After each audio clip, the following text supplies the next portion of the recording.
আসসালামু আলাইকুম রহমতুল্লাহি ওবরকাতুহু। হ্যালো প্রিয় শিক্ষার্থী ভাই ও বোনেরা, আশা করি সবাই ভালো আছেন, সুস্থ আছেন। আলহামদুলিল্লাহ, আল্লাহর অশেষ রহমতে আমিও ভালো আছি, সুস্থ আছি। আজকে আপনাদের সামনে নবম এবং দশম শ্রেণীর শিক্ষার্থীদের জন্য, বিজ্ঞান বিভাগের শিক্ষার্থীদের জন্য জীববিজ্ঞান যে বইটা রয়েছে, এই জীববিজ্ঞানের প্রথম অধ্যায় জীবন পাঠ সম্পর্কে আপনাদের সামনে উপস্থাপন করব। তো এই ভিডিওটা শুরু করার আগে আপনাদেরকে একটা কথা বলে রাখি। এই ভিডিওটা হচ্ছে ওই সকল স্টুডেন্টদের জন্য যে সকল স্টুডেন্ট মূলত পক্ষে বই পড়তে সবচেয়ে বেশি পছন্দ করে, শীত পড়তে সবচেয়ে বেশি ঘৃণা করে যে সকল স্টুডেন্ট মূলত পক্ষে, তাদের জন্য মূলত পক্ষে এই লেকচারগুলো। তারাই মূলত এই লেকচারগুলো শুনে লাইফের মধ্যে উন্নতি করতে পারবেন। এই লেকচারগুলো শুনেই আপনি আপনার বই সম্পর্কে ধারণা নিতে পারবেন। এই লেকচারগুলো শুনেই আপনি আপনার বইয়ের মধ্যে কোন বিষয়গুলো ইম্পোর্টেন্ট, কিভাবে পড়তে হবে এবং কোন জিনিসগুলো আমার দরকার, সেই জিনিসগুলো আপনি ধরে নিতে পারবেন।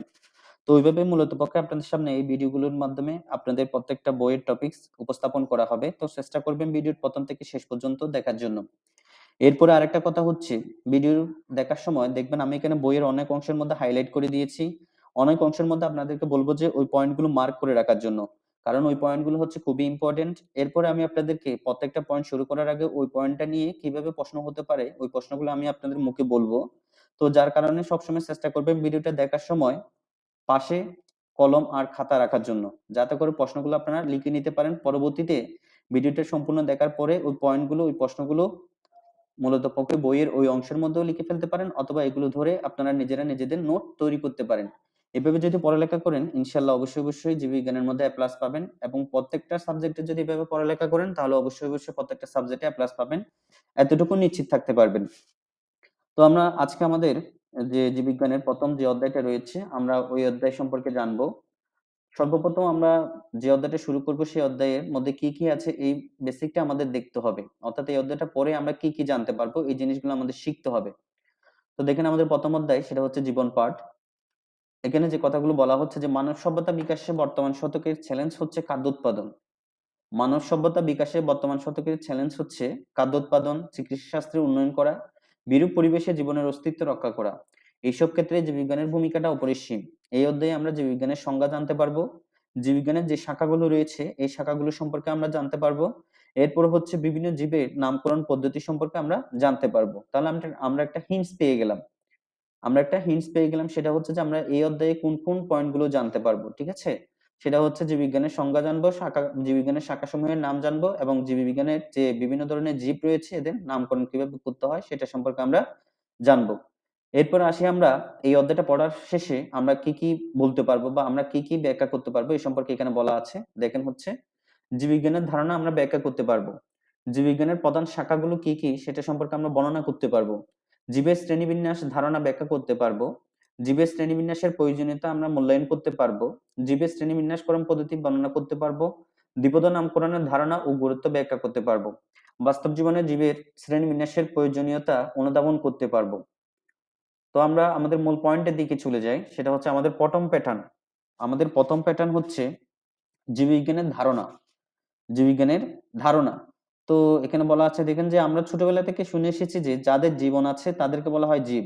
এটাকে হাইলাইট করা হয়েছে কারণ হচ্ছে এই পয়েন্টটা আসে, যাদের জীবন আছে তাদেরকে বলা হয় জীব, আর যেসব জিনিসের জীবন নেই সেগুলোকে বলা হয় জড়। তো আপনারা বইয়ের মধ্যেও এভাবে হাইলাইট করবেন। আপনারা হাইলাইট বলতে একেবারে লাইনটাকে হাইলাইট করে ফেলবেন না, পেন্সিল দিয়ে প্রথম এবং শেষে এভাবে দাগ দিবেন, যাতে পরবর্তী সময় পড়ার সময় আপনারা বুঝতে পারেন যে কোন পয়েন্টটা ইম্পর্টেন্ট ছিল বা স্যার কোন পয়েন্টটাকে ইম্পর্টেন্ট বলেছে।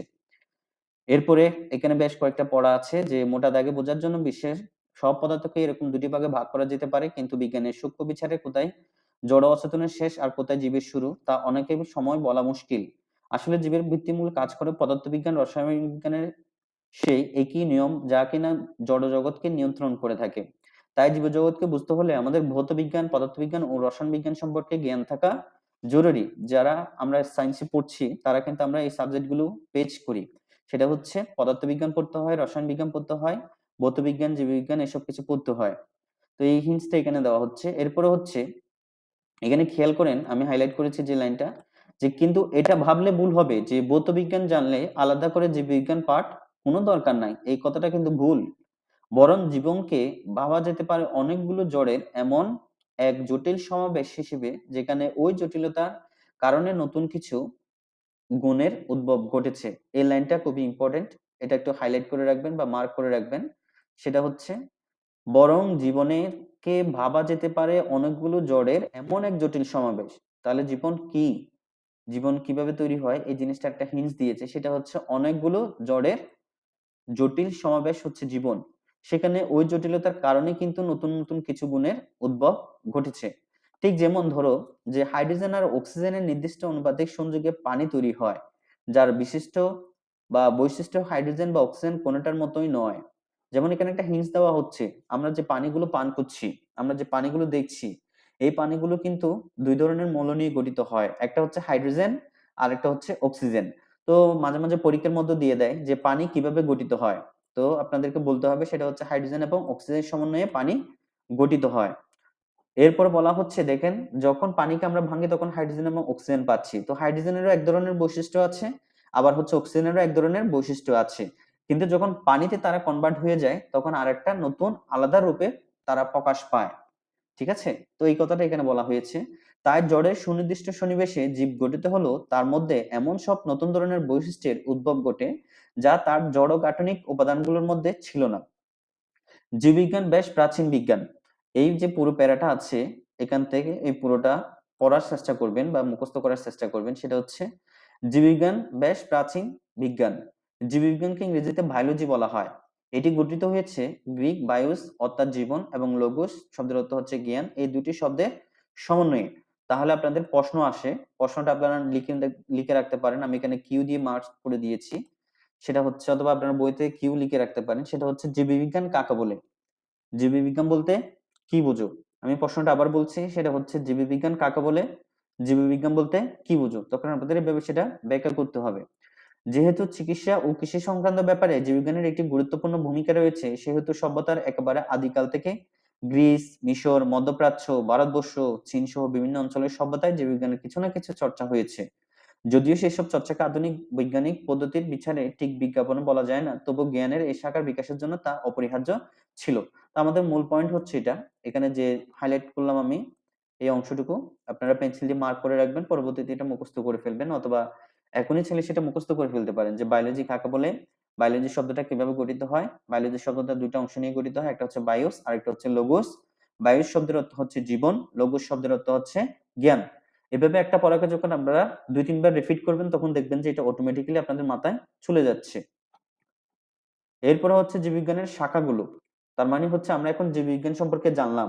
যার জীবন আছে, এরপরে হচ্ছে জীবন আছে ওই ধরনের বিষয়সমূহ এবং ওই ধরনের বিষয়সমূহ নিয়ে আমাদের যে জ্ঞানমূলক যে আচরণটা রয়েছে বা জ্ঞানমূলক যে আলোচনাটা রয়েছে, এটাই মূলত পক্ষে জীববিজ্ঞানের আলোচ্য বিষয়। এখন দেখব এই আলোচ্য বিষয়গুলো কয়টা শাখায় ভাগ করা হয়েছে। জীববিজ্ঞানের শাখাগুলো হচ্ছে, জীবের যে ২ টি ধরন আমরা চারপাশে থাকলেই দেখতে পাই, সেগুলো হলো উদ্ভিদ এবং প্রাণী। তাহলে জীববিজ্ঞানের ক্ষেত্রে আমরা ২ ধরনের ধরন দেখতে পাই, সেটা হচ্ছে একটা উদ্ভিদ আর একটা হচ্ছে প্রাণী। তাই বহুদিন পর্যন্ত জীববিজ্ঞান পাঠের সুবিধার জন্য একে ২ টি শাখায় ভাগ করে নিয়ে কাজ চালানো হয়েছিল। একটা ছিল উদ্ভিদ বিজ্ঞান আর একটা ছিল প্রাণী বিজ্ঞান। বেশ কয়েকদিন যাবৎ মানুষরা বা বিজ্ঞানীরা জীববিজ্ঞানকে এই ২ টা ভাবে আলোচনা করেছে। একটা হচ্ছে উদ্ভিদ বিজ্ঞান আর একটা হচ্ছে প্রাণী বিজ্ঞান। এই রীতি এখনো কিছুটা চালু আছে। যদিও জীববিজ্ঞান আজ এতটাই বিস্তৃত লাভ করেছে যে শুধু ২ টি শাখায় ভাগ করা এখন আর পাঠ করা চলবে না। এমন অনেক জীব আছে যা উদ্ভিদ বা প্রাণী কোনটাই নয়। তো এই পয়েন্টটা হাইলাইট করে রাখছি এই কারণে হচ্ছে যে মূলত এটা এমসিকিউ এর মধ্যে আসে। কোনটি জীব বা উদ্ভিদ বা প্রাণী নয়। ঠিক আছে? অনেক জীব আছে যা উদ্ভিদ বা প্রাণী নয়। কোনটি উদ্ভিদও নয়, প্রাণীও নয়। এরকম কিন্তু এমসিকিউ তে প্রশ্ন আসে। তো এই পয়েন্টটা হাইলাইট করা হয়েছে এইজন্য। তো আপনারাও এভাবে মার্ক করে রাখবেন পড়ার সময়, যাতে করে আপনাদের বোঝা সহজ হয় যে কোনগুলো খুবই ইম্পোর্টেন্ট। এখানে বলা হয়েছে কি? ব্যাকটেরিয়া, ছত্রাক। উদাহরণ দেওয়া হয়েছে ২ টার। ব্যাকটেরিয়া এবং ছত্রাক এই ২ টা হচ্ছে উদ্ভিদও নয়, প্রাণীও নয়। আবার কখনো, কখনো প্রাণী, উদ্ভিদ, ব্যাকটেরিয়া, ছত্রাক, ভাইরাস প্রভৃতির কোনো সাধারণ বৈশিষ্ট্যকে একসাথে বিশ্লেষণ করার দরকার হয়। তখন আর জীবের ধারণাভিত্তিক বা শাখাগুলোর লাগসু হয় না। তাই প্রয়োজনের তাগিদে জীববিজ্ঞান এখন বহু সংখ্যক শাখায় বিভক্ত হয়েছে। জ্ঞানের প্রায় প্রতিটি বিষয়ের অন্তর্ভুক্ত শাখাগুলোকে ভৌত বা মৌলিক বা ফলিত এই ২ ভাগে ভাগ করা হয়। তাহলে এটা একটা মোস্ট ইম্পোর্টেন্ট পয়েন্ট। সেটা হচ্ছে জ্ঞানের প্রত্যেকটা শাখাকে জ্ঞানের প্রত্যেকটা শাখাকে ২ টা ভাগে ভাগ করা হয়। একটা হচ্ছে ভৌত আর একটা হচ্ছে ফলিত। তাহলে কয়টা ভাগে ভাগ করা হয় জ্ঞানের প্রত্যেকটা শাখাকে? দুটো ভাগে ভাগ করে আলোচনা করা হয়। এক নাম্বার হচ্ছে ভৌত, দুই নাম্বার হচ্ছে ফলিত। তাহলে ভৌতর আরেকটা অর্থ আছে বা আরেকটা মিনিং আছে, সেটা হচ্ছে মৌলিক। ঠিক আছে, এখন আসি আমরা এর পরের প্যারায়, সেটা হচ্ছে ভৌত শাখা বলতে সেই সকল শাখাকে বোঝানো হয় যেখানে তার তাত্ত্বিক ভিত্তি অনুসন্ধান করাটা প্রয়োগ সংক্রান্ত দিকের তুলনায় বেশি গুরুত্ব পায়। আর যেখানে প্রয়োগটাই বড় সেটাই হচ্ছে ফলিত শাখা। তো এই জিনিসটা হচ্ছে প্রশ্নের মধ্যে আসে, ভৌত শাখা বলতে কি বুঝো? এটাও কিন্তু একটা কোশ্চেন। ভৌত শাখা বলতে কি বুঝো? জীববিজ্ঞানের ভৌত শাখা বলতে কি বুঝো? যারা ভিডিওটা দেখছেন তারা প্রশ্নগুলো বলার সাথে সাথে কিন্তু চেষ্টা করবেন ভিডিওটা পোস্ট করে রেখে খাতার মধ্যে এই প্রশ্নগুলো লিখে ফেলার জন্য। ঠিক আছে, রেফারেন্স পড়ে, রেফারেন্স দরকার নাই, শীট দরকার নাই, কারণ হচ্ছে আপনার পড়ালেখা আপনার কাছেই থাকতে হবে, আপনার পড়ালেখা আপনাকে সাজিয়ে পড়তে হবে। ঠিক আছে, তাহলে কিন্তু লাইফে বড় হতে পারবেন এবং লাইফে উন্নতি করতে পারবেন। তো এখন যে কথাটা বলা হচ্ছে সেটা হচ্ছে, এটাও কিন্তু একটা কোশ্চেনের মধ্যে পড়ে যে ভৌত শাখা বলতে কি বুঝো, ভৌত শাখা কাকে বলে? তাহলে আপনাদেরকে সেটাই বলতে হবে যে সেই সকল শাখাকে বোঝানো হয় যেখানে তার তাত্ত্বিক ভিত্তি অনুসন্ধান করা, তাত্ত্বিক ভিত্তি অনুসন্ধান করা, অর্থাৎ যে বিষয়টা সম্পর্কে সে বলছে এটা আসলে কি, এটা আসলে কি, এই ধরনের অনুসন্ধানটা হচ্ছে তাত্ত্বিক ভিত্তি অনুসন্ধান। এরপরে আরেকটা বলা হচ্ছে অনুসন্ধান করাটা প্রয়োগ সংক্রান্ত দিকের তুলনায় বেশি গুরুত্ব পায়। অর্থাৎ এই জিনিসটা আসলে কি, আমরা যে জিনিসটা সামনে দেখলাম, সাপোজ আমরা সামনে একটা ব্যাংক দেখলাম, ঠিক আছে, আমরা তো আগে এটাকে ব্যাংক বলে সেটা জানতাম না, আস্তে আস্তে আমরা জেনেছি যে এটা এক ধরনের ব্যাংক। তো এখন কথা হচ্ছে শুধু ব্যাংক হিসেবে জানলে হবে না, তো ব্যাংকটা আসলে কি, ব্যাংকটাকে আমরা কোন ধরনের শাখায় ফেলতে পারি, ব্যাংকটা কোন ধরনের শাখায় আলোচ্য বিষয়, জীববিজ্ঞানের ভৌত শাখার মধ্যে একটা হিন্টস দিবে, একটা হিন্টস দিবে, ভিত্তি শাখাটা একটা হিন্টস দিবে যে ওই জায়গায় এরকম এরকম বিষয়গুলো আলোচনা করা হয়ে থাকে। ঠিক আছে, এরপরে হচ্ছে ফলিত শাখা। ফলিত শাখা হচ্ছে প্রয়োগ দিকটাকে বড় করে দেখে, ফলিত শাখা প্রয়োগ দিকটাকে বড় করে দেখে। তাহলে এখানে আমি দুইটা পয়েন্ট মার্ক করে দিলাম, এভাবে আপনারা বইয়ের মধ্যে মার্ক করে ফেলবেন। সেটা হচ্ছে তাত্ত্বিক ভিত্তি অনুসন্ধান করা, এটা হচ্ছে ভৌত শাখার মূল কাজ। আর হচ্ছে ফলিত শাখার মূল কাজ হচ্ছে প্রয়োগ করা, যে জিনিসটা আমরা দেখেছি, যে জিনিসটা আমরা শুনেছি, ঠিক আছে, এই জিনিসটা আসলে কি, কিভাবে কাজ করে, এই জিনিসগুলো ফলিত শাখার মধ্যে এক্সপ্লেইন করা হবে বা বর্ণনা করা হবে। ঠিক আছে, তো এখন আমরা ভৌত বিজ্ঞান সম্পর্কে জানবো, অর্থাৎ জীববিজ্ঞানের যে শাখাগুলোর কথা বলা হয়েছিল, ভৌত শাখা বা মৌলিক শাখা, এটার একটা অংশ, এটাই হচ্ছে ভৌত জীববিজ্ঞান। ভৌত জীববিজ্ঞানের শাখায় তাত্ত্বিক বিষয় নিয়ে আলোচনা করা হয়ে থাকে। তাহলে কি বলা হচ্ছে, ভৌত জীববিজ্ঞানের শাখায় তত্ত্বীয় বিষয় নিয়ে আলোচনা করা হয় বা তাত্ত্বিক বিষয়গুলো নিয়ে আলোচনা করা হয়। এতে সাধারণত নিচে উল্লেখিত বিষয়গুলো আলোচনা করা হয়ে থাকে। তো এটা কিন্তু মোস্ট ইম্পর্টেন্ট একটা প্রশ্ন, এটা হচ্ছে আপনাদের জন্য ত্রিপল স্টার, 19 এর স্টুডেন্টের জন্য এটা হচ্ছে ত্রিপল স্টার, এটা ইন্টারমিডিয়েটে পাবেন, তবে কম, এত বেশি না, এগুলো প্রত্যেকটা আলাদা আলাদা বর্ণনা থাকবে ইন্টারমিডিয়েটে। তো এটা হচ্ছে ত্রিপল স্টার, আপনাদের এটা মুখস্থ করে ফেলতে হবে। তো এটা কিভাবে মুখস্থ করবেন, সেই পদ্ধতিটা হচ্ছে প্রথমে এখানের অ্যালফাবেট গুলো, এটার বাংলা এবং ইংলিশ দুইটা নামই আপনাদেরকে মুখস্থ করতে হবে। আমি আবার বলছি, ভৌত জীববিজ্ঞানের যে শাখাগুলো আছে, ফলিত জীববিজ্ঞানের যে শাখাগুলো আছে, প্রত্যেকটা শাখার কিন্তু আপনাদের বাংলা এবং ইংলিশ নামগুলো মুখস্থ করে ফেলতে হবে, একদম ঠাড়া মুখস্থ করে ফেলতে হবে। ঠিক আছে, কারণ এগুলো পদে পদে আসবে এবং প্রশ্নের মধ্যে মাস্ট আসে, সৃজনশীল প্রশ্নের মধ্যে মাস্ট আসে এই জিনিসগুলো। তো এখন আমরা দেখবো হচ্ছে ভৌত জীববিজ্ঞানের শাখাগুলো কি কি। তাহলে প্রথম শাখাটার নাম হচ্ছে অঙ্গসংস্থান বিদ্যা। তাহলে অঙ্গসংস্থান হচ্ছে মরফোলজি, অঙ্গসংস্থানের ইংলিশটা হচ্ছে মরফোলজি। জীবের সার্বিক অঙ্গসংস্থানিক বা দৈহিক গঠন বর্ণনা এই শাখার আলোচ্য বিষয়।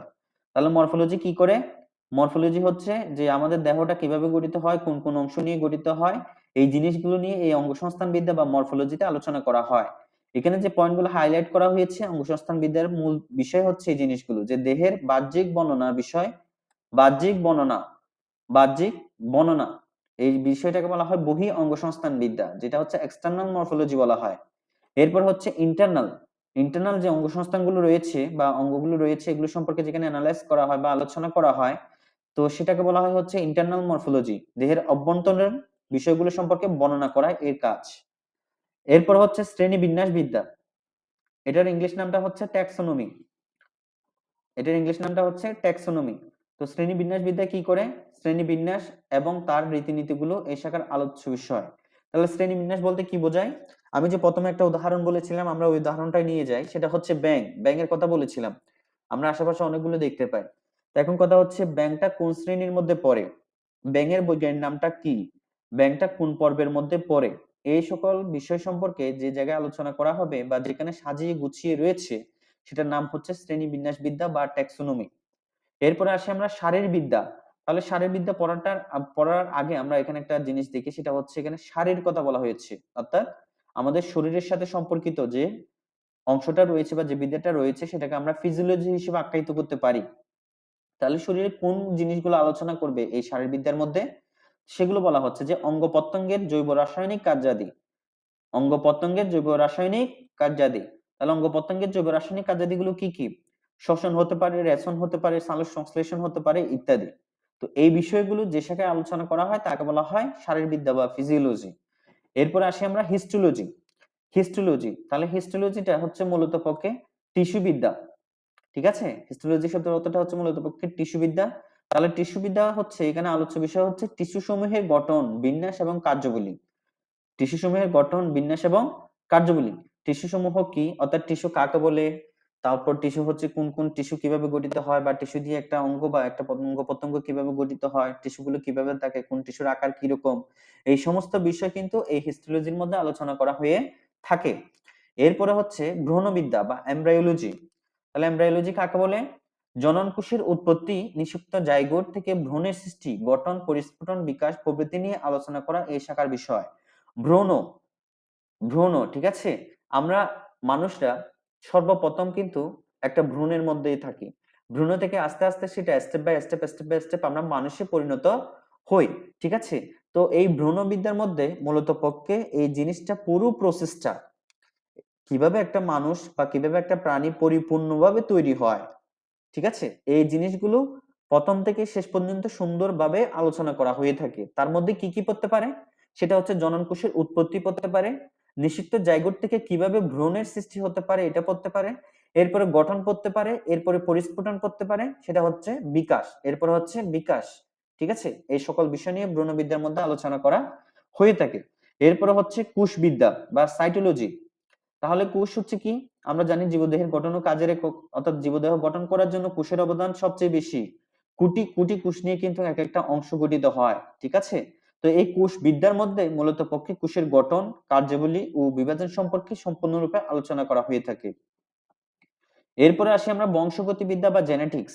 তাহলে বংশগতিবিদ্যা বা জেনেটিক্স কাকে বলে? তাহলে জেনেটিক্স হচ্ছে জিন ও জীবের বংশগতি ধারা সম্পর্কে এই শাখায় আলোচনা করা হয়ে থাকে। আচ্ছা, এখানে যে জিন কথাটা বলা হচ্ছে, অনেকে হয়তো আবার যে জিনগুলো আমরা জানি যে মানুষ এবং জিন জাতিকে তৈরি করা হয়েছিল, আল্লাহ যেটা বলেছেন। তো এখন কথা হচ্ছে ওই জিন না। ঠিক আছে? এই জিন না। এখানে যে জিনটা বলা হচ্ছে এগুলো হচ্ছে মানুষের ক্যারেক্টার নিয়ন্ত্রণ করে, মানুষের বৈশিষ্ট্য নিয়ন্ত্রণ করে, বংশ পরম্পরায়। ঠিক আছে? এই বংশগতিবিদ্যায় মূলত পক্ষে জিন ও জীবের বংশগতি দ্বারা, জীব ও জীবের বংশগতি দ্বারা, যেমন আমার বাবা থেকে আমার দাদা থেকে আমার বাবা, ঠিক আছে? আমার বাবা থেকে আমি। তো এইভাবে একটা ধারা রেগুলার চলতে আছে এবং মরণ পর্যন্ত এই জিনিসটা চলতেই থাকবে।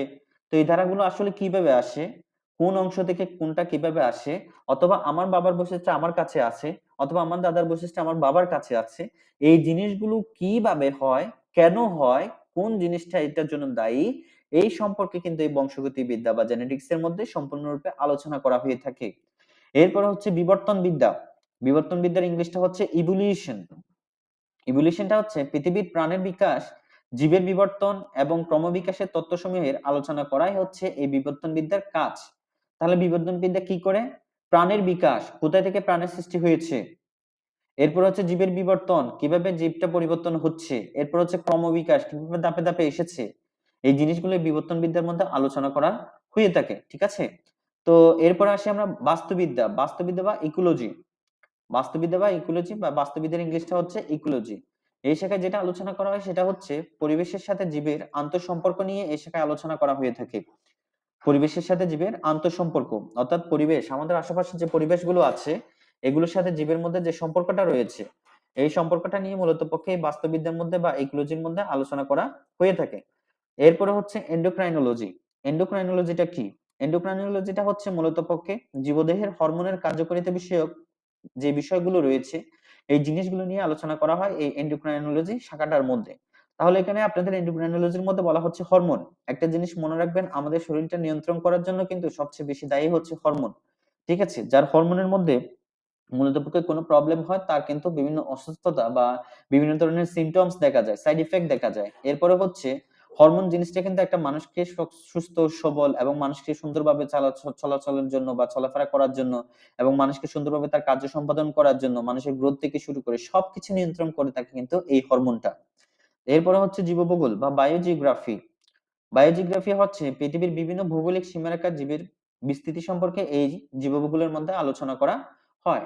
তো এরপরে হচ্ছে আরেকটা জিনিস মনে রাখবেন, এই যে প্যারাটা আছে এই প্যারাটা কিন্তু বইয়ের অন্য পাতায় থাকার কারণে অনেকেই স্কিপ করে ফেলে। এটা স্কিপ করলে চলবে না। তো এই জিনিসটা হচ্ছে অভিযোজন সম্পর্কেও কিন্তু এই জীবভূগোলের মধ্যে আলোচনা করা হয়ে থাকে। তাহলে আমরা প্রথমটা কি পাইলাম? জীবভূগোল বা বায়োজিওগ্রাফির মধ্যে যেটা আলোচনা করা হয় সেটা হচ্ছে ভৌগোলিক সীমারেখা, এরপরে হচ্ছে অভিযোজন সম্পর্কে আলোচনা। এই দুটা বিষয় সম্পর্কে কিন্তু জীবভূগোল বিস্তারিতভাবে আলোচনা করে থাকে। তো এখন আসি আমরা এতক্ষণ পর্যন্ত যে ভৌত জীববিজ্ঞানের শাখাগুলোর আমরা নাম দেখলাম, ঠিক আছে? তো এখন কথা হচ্ছে এই ভৌত বিজ্ঞানের শাখাগুলোর নাম আমরা কিভাবে মনে রাখবো? এতগুলো আমরা কিভাবে মনে রাখবো? তো একটা কৌশল শিখিয়ে দিই আপনাদের, সেটা হচ্ছে প্রত্যেকটা ওয়ার্ডের ১ম, প্রত্যেকটা বাক্যের ১ম অংশটাকে আপনারা নিয়ে আপনারা আপনাদের মনের মতো করে সাজাবেন। ঠিক আছে? আপনারা আপনাদের ফেভারিট কোন একটা বিষয়কে এই পয়েন্ট গুলো নিয়ে যখন সাজাবেন তখন আপনারা ওইটার নাম দিবেন। সাপোজ যে যেটা খেতে পছন্দ করেন, যে যেটা করতে পছন্দ করেন ওটার সাথে এখানে যে পয়েন্ট গুলো আছে যেমন অঙ্গ, এখান থেকে আপনি অ নেন। এরপরে শ্রেণী, শ্রেণী বিন্যাস বিদ্যা থেকে শ্রে নেন। এরপরে শারীরবিদ্যা থেকে সা নেন। এরপরে হিস্টোলজি থেকে হি নেন। এরপরে ভ্রূণ থেকে ভ্রূণ নেন। এরপরে কুশ থেকে কুশও নিতে পারেন বা কুও নিতে পারেন। এরপরে বংশ থেকে বও নিতে পারেন বা ব নিতে পারেন। বংশ থেকে বং নিতে পারেন। এরপর হচ্ছে বিবর্তন বিদ্যা থেকে ভ র শিকার নিতে পারেন। তারপর বাস্তুবিদ্যা থেকে বা নিতে পারেন। এন্ডোক্রাইনোলজি থেকে এ নিতে পারেন। এভাবে প্রত্যেকটা অ্যালফাবেটকে নিয়ে আপনারা আপনাদের মনের মতো করে যে জিনিসটা আপনাদের সবচেয়ে বেশি কাছের এবং সবচেয়ে বেশি পছন্দনীয় ওইটার সাথে কম্পেয়ার করে যখন আপনি আপনার এই অ্যালফাবেট গুলোকে সাজাবেন তখন ইজিলি আপনি এই নামগুলো সহজে মনে রাখতে পারবেন। অর্থাৎ আপনার একটা কৌশল আপনি নিজে শেখার জন্য তৈরি করে ফেললেন। তো এটাই হচ্ছে প্রত্যেকটা পয়েন্ট কিভাবে আমরা মনে রাখবো এটার কৌশল। ঠিক আছে? তো এখন আমরা দেখবো হচ্ছে ফলিত জীবী বিজ্ঞান। তাহলে এই যে বিজ্ঞানগুলো হচ্ছে প্রায়োগিক, জীবন সংশ্লিষ্ট প্রায়োগিক বিষয়গুলো নিয়ে যেখানে আলোচনা করা হয় তাকে বলা হয় ফলিত জীবী বিজ্ঞান। তাহলে প্রশ্ন আসে কি, ভৌত জীববিজ্ঞান বলতে কি বুঝো? ভৌত জীববিজ্ঞানের শাখাগুলো লিখো। এরপরে হচ্ছে ফলিত জীববিজ্ঞান বলতে কি বুঝো? ফলিত জীববিজ্ঞানের শাখাসমূহের নাম লিখো। তাহলে তখন আপনাদের এভাবে সেটা এক্সপ্লেইন করতে হবে। এরপরে আবার একটা প্রশ্ন আসতে পারে যে ফলিত জীববিজ্ঞান এবং ভৌত জীববিজ্ঞান মধ্যে কি বুঝো বা ভৌত এবং ফলিত জীববিজ্ঞানের মধ্যে পার্থক্য লিখো। এভাবেও কিন্তু প্রশ্ন আসে। তো চেষ্টা করবেন সুন্দর মতো ঠিকঠাক ভাবে মনোযোগ সহকারে এই জিনিসগুলো মুখস্থ করার জন্য। আর অবশ্যই পয়েন্টগুলোর সাথে ইংলিশ নামটাও আপনাদের মুখস্থ রাখতে হবে। তো আমরা এখন ফলিত জীববিজ্ঞান সম্পর্কে জানবো। তাহলে ফলিত জীববিজ্ঞান কি? তাহলে ফলিত জীববিজ্ঞান বলল হচ্ছে জীবন সংশ্লিষ্ট প্রায়োগিক যে বিষয়গুলো রয়েছে বা এভাবে যেখানে আলোচনা করা হয় তাকে বলা হয় ফলিত জীববিজ্ঞান। প্রায়োগিক বিষয়। ঠিক আছে? প্রায়োগিক বিষয় সম্পর্কে এখানে আলোচনা করা হবে। আচ্ছা, আমরা একটা উদাহরণ দেখলে বুঝতে পারবো সেটা। যেমন দেখেন হচ্ছে জীবাশ্ম বিজ্ঞান। জীবাশ্ম বিজ্ঞান। তাহলে জীবাশ্ম বিজ্ঞান কি? আমরা জীবাশ্ম বলতে বুঝি হচ্ছে হাজার হাজার বছর ধরে যখন কোন জিনিস পৌঁছে যায়, গলে যায় তখন মাটির সাথে সেটা মিশ্রিত হয় এক ধরনের খনিজ উপাদান তৈরি করে। তাহলে ওইটাই জিনিসটা হচ্ছে মূলত পক্ষে জীবাশ্ম হিসেবে আমরা চিনি। তো এখানে বলা হচ্ছে যে এই ফলিত জীববিজ্ঞানের এই শাখাটার মধ্যে মূলত জীবের বিবরণ এবং জীবাশ্ম সম্পর্কিত যে বিষয়সমূহ রয়েছে, জীবাশ্মটা কি, সে জীবাশ্ম থেকে কি তৈরি করা যায়, জীবাশ্ম থেকে কি করা যাবে, সমস্ত বিষয়গুলো কিন্তু এই জীবাশ্ম বিজ্ঞানের মধ্যে আলোচনা করা হয়ে থাকে। এরপর হচ্ছে জীব পরিসংখ্যান বিদ্যা, বায়ো স্ট্যাটিস্টিক্স। তাহলে বায়ো স্ট্যাটিস্টিক্স টার মধ্যে কি আলোচনা করা হয়? জীব পরিসংখ্যান বিষয়ক বিজ্ঞান।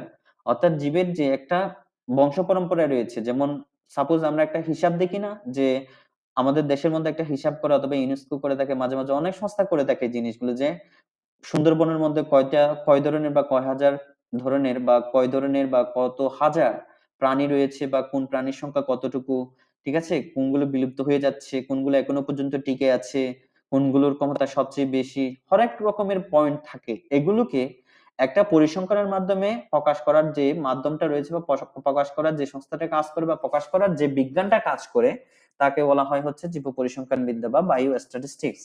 এরপরে হচ্ছে পরজীবী বিদ্যা বা প্যারাসাইটোলজি। তাহলে পরজীবী বিদ্যা হচ্ছে পরজীবী জীবের জীবন প্রণালী এবং রোগ সম্পর্কিত বিজ্ঞান। তাহলে পরজীবী বিদ্যা সম্পর্কে আরেকটু কিছু বলি আপনাদের। সেটা হচ্ছে সাপোজ আমরা ভাইরাস, ব্যাকটেরিয়া দ্বারা আক্রান্ত হয়ে বিভিন্ন ধরনের রোগে আক্রান্ত হই। ঠিক আছে? কি বললাম? ভাইরাস, ব্যাকটেরিয়া এইসব, এরপরে ছত্রাক, ফাঙ্গাস অনেক কিছুর এফেক্ট হতে পারে। বিভিন্ন ধরনের রোগ হয়। তাহলে রোগগুলো কিসের জন্য হয়? বিভিন্ন ধরনের মাইক্রো অর্গানিজম বা আণুবীক্ষণিক জীবের জন্য হয়ে থাকে। ঠিক আছে? তো এই জিনিসগুলো এক কথায় হচ্ছে ওই ধরনের প্যারাসাইট গুলো নিয়ে যে শাখায় আলোচনা করা হবে তাকে বলা হবে পরজীবী বিদ্যা। এরপরে হচ্ছে মৎস্য বিজ্ঞান, যেখানে মাছ উৎপাদন, মৎস্য উৎপাদন এসব নিয়ে আলোচনা করা হয়। এরপরে হচ্ছে কীটতত্ত্ব, যেখানে কীটপতঙ্গ নিয়ে আলোচনা করা হয়। এরপরে হচ্ছে অণুজীবী বিজ্ঞান বা মাইক্রোবায়োলজি, যেখানে ভাইরাস, ব্যাকটেরিয়া, আণুবীক্ষণিক ছত্রাক এবং অন্যান্য অণুজীব নিয়ে আলোচনা করা হয়ে থাকে। তাহলে এই বায়োলজিটা কিন্তু অনেক বড় একটা শাখা।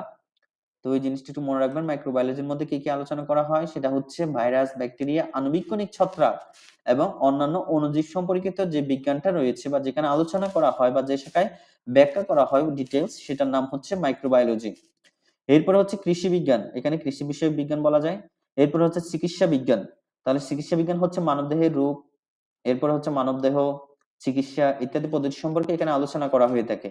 এরপর হচ্ছে জিন প্রযুক্তি, এরপর হচ্ছে জিন প্রযুক্তি।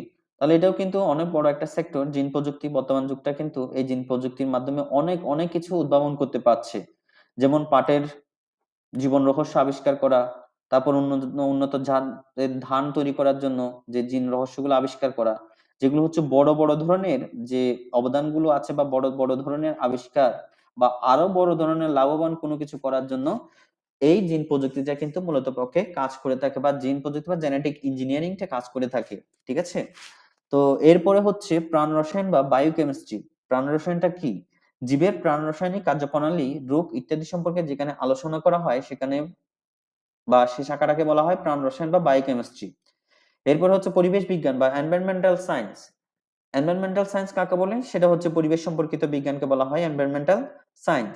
এরপরে হচ্ছে সামুদ্রিক জীববিজ্ঞান বা ওশেনোগ্রাফি কাকে বলে? তাহলে সামুদ্রিক জীববিজ্ঞান, এখান থেকে হিন্টস পাচ্ছে সমুদ্র রিলেটেড যে জীববিজ্ঞানটা রয়েছে। এরপর হচ্ছে বনবিজ্ঞান, ফরেস্ট্রি, এখানে হচ্ছে বন সম্পর্কিত বিজ্ঞান। এরপরে হচ্ছে জীবপ্রযুক্তি বা বায়োটেকনোলজি। তো এই বায়োটেকনোলজিও কিন্তু অনেক বড় একটা সেক্টর, এটার মাধ্যমে কিন্তু অনেক উন্নতি সাধিত হচ্ছে। তো বায়োটেকনোলজিটার মধ্যে কি আলোচনা করা হয়? মানব এবং পরিবেশের কল্যাণে জীব ব্যবহারের প্রযুক্তি, জীব ব্যবহারের প্রযুক্তি সম্পর্কিত যে বিজ্ঞানটা রয়েছে তাকে বলা হয় জীব প্রযুক্তি বিজ্ঞান। এরপর হচ্ছে ফার্মেসি। ফার্মেসি কাকে বলে? তো ফার্মেসি জিনিসটা হচ্ছে, ফার্মেসির আলোচ্য বিষয় হচ্ছে ঔষধ শিল্প ও প্রযুক্তি বিষয়ক বিজ্ঞান। তাহলে এখানে যে কতগুলো, এখানে কতগুলো পয়েন্ট দেখবেন বা ফলিত জীববিজ্ঞানের কয়েকটা শাখা দেখবেন নামের সাথে মিল খাচ্ছে না। ফলিত জীববিজ্ঞানের কতগুলো শাখা দেখবেন হচ্ছে নামের সাথে সেটাকে আপনারা আত্মস্থ করতে পারছেন না। তো মনে রাখবেন, এমসিকিউ করার সময় কিন্তু ওই ধরনের পয়েন্টগুলো থেকেই এমসিকিউ করা হয়। তো সেজন্য ওইরকম পয়েন্টগুলোকে মার্ক করে রাখবেন পড়ার সময়, যাতে ওই জিনিসগুলো আপনারা ধরে ফেলতে পারেন যে এখানে পয়েন্টটা হচ্ছে এটা। যেমন ফার্মেসি, এই ফার্মেসি ওয়ার্ডটার সাথে যদি আমরা এখানের কাজটাকে দেখতে যাই তাহলে কিন্তু মিল কম পড়ে। ঠিক আছে? কারণ ফার্মেসি এটার অর্থটাই কিন্তু ওষুধ বিজ্ঞান। ঠিক আছে? তো এটা এখানে যেখানে আলোচনা করা হবে সেটা হচ্ছে ঔষধ শিল্প এবং প্রযুক্তি বিষয়ক বিজ্ঞান। এরপরে হচ্ছে বন্যপ্রাণী বিদ্যা বা ওয়াইল্ড লাইফ। বন্যপ্রাণী বিষয়ক বিজ্ঞানকে বলা হয় ওয়াইল্ড লাইফ বায়োলজি। এরপর হচ্ছে বায়ো ইনফরমেটিক্স, এখানে কি করা হয়? কম্পিউটার প্রযুক্তি নির্ভর জীববিজ্ঞান ভিত্তিক তথ্য আদান প্রদান করা হয় বা তথ্য বিশ্লেষণ করা হয়। তাহলে বায়ো ইনফরমেটিক্স এটাও কিন্তু অনেক বড় অবদান রাখে একটা জীববিজ্ঞানের ক্ষেত্রে বা বিজ্ঞানের শাখার মধ্যে, বা বিজ্ঞানের মধ্যে অনেক বড় ধরনের অবদান তার।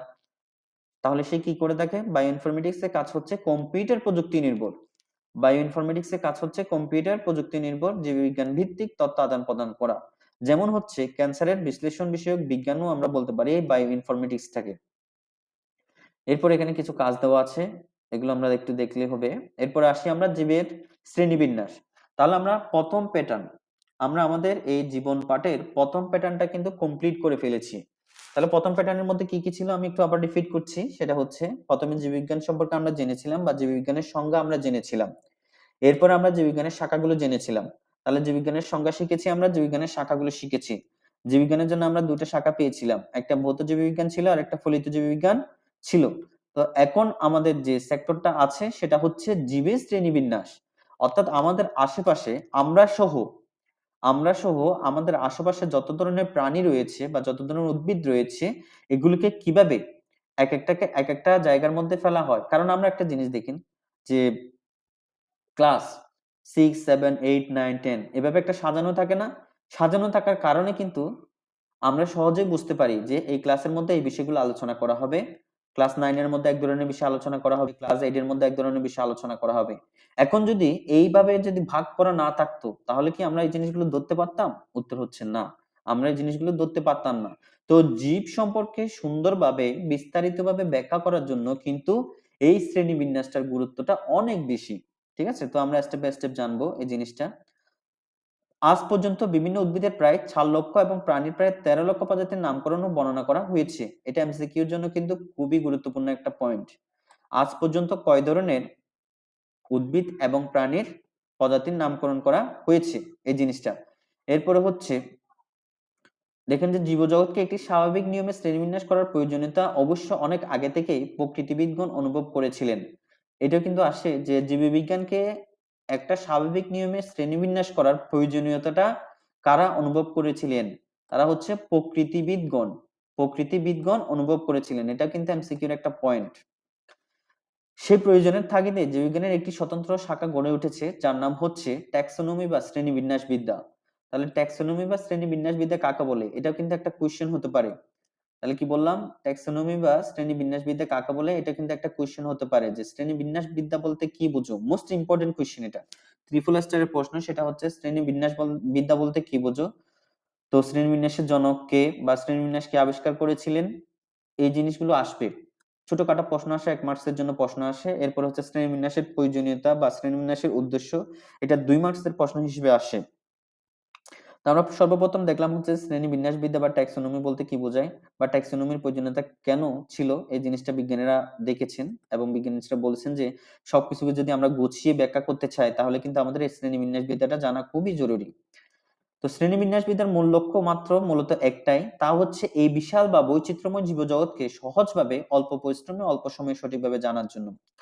শ্রেণীবিন্যাসের উল্লেখযোগ্য অবদান রেখেছেন সুইডিশ প্রকৃতিবিদ কেরোলাস লিনিয়াস। এই জিনিসটা মাথায় রাখবেন এবং মুখস্থ করে রাখবেন। এটা হচ্ছে যে শ্রেণীবিন্যাসের উল্লেখযোগ্য অবদান কে রেখেছিলেন? কেরোলাস লিনিয়াস। তিনি কি করেছিলেন? 1735 সালে আপসালা বিশ্ববিদ্যালয় থেকে চিকিৎসা বিজ্ঞানে বা চিকিৎসা শাস্ত্রে তিনি ডিগ্রি লাভের পর তিনি ওই বিশ্ববিদ্যালয়ের অ্যানাটমির অধ্যাপক হিসেবে নিযুক্ত হয়েছিলেন। এরপরে তিনি দেখেছিলেন বিভিন্ন ধরনের উদ্ভিদ, বিশেষ করে ফুল সংগ্রহ আর জীবের শ্রেণীবিন্যাস তার অনেক আগ্রহ ছিল। তিনি ১ম জীবের পূর্ণ শ্রেণীবিন্যাস এবং নামকরণের ভিত্তি প্রবর্তন করেন। তিনি ১ম জীবের পূর্ণ শ্রেণীবিন্যাস। তাহলে এই জিনিসটা মাথায় রাখবেন, এটা এমসিকিউর মধ্যে আসে যে কে সর্বপ্রথম জীবের পূর্ণ শ্রেণীবিন্যাস এবং নামকরণের ভিত্তি প্রবর্তন করেন? তাহলে উত্তর হবে কেরোলাস লিনিয়াস। এটাও কিন্তু সংক্ষিপ্ত প্রশ্ন বলতে পারেন অথবা সেটা এমসিকিউর একটা প্রশ্ন বলতে পারেন। যে কে সর্বপ্রথম পূর্ণ শ্রেণীবিন্যাস এবং নামকরণের ভিত্তি প্রবর্তন করেন? তাহলে উত্তর বলতে হবে কি? কেরোলাস লিনিয়াস। এরপরে হচ্ছে অসংখ্য নমুনা জীবের বৈশিষ্ট্য পর্যবেক্ষণ করে তিনি জীবজগৎকে ২ টি ভাগে ভাগ করেছিলেন। তাহলে তিনি জীবজগৎকে কয়টি ভাগে ভাগ করেছিলেন? অথবা জীবজগৎকে কেরোলাস লিনিয়াস কয়টি ভাগে ভাগ করেছিল?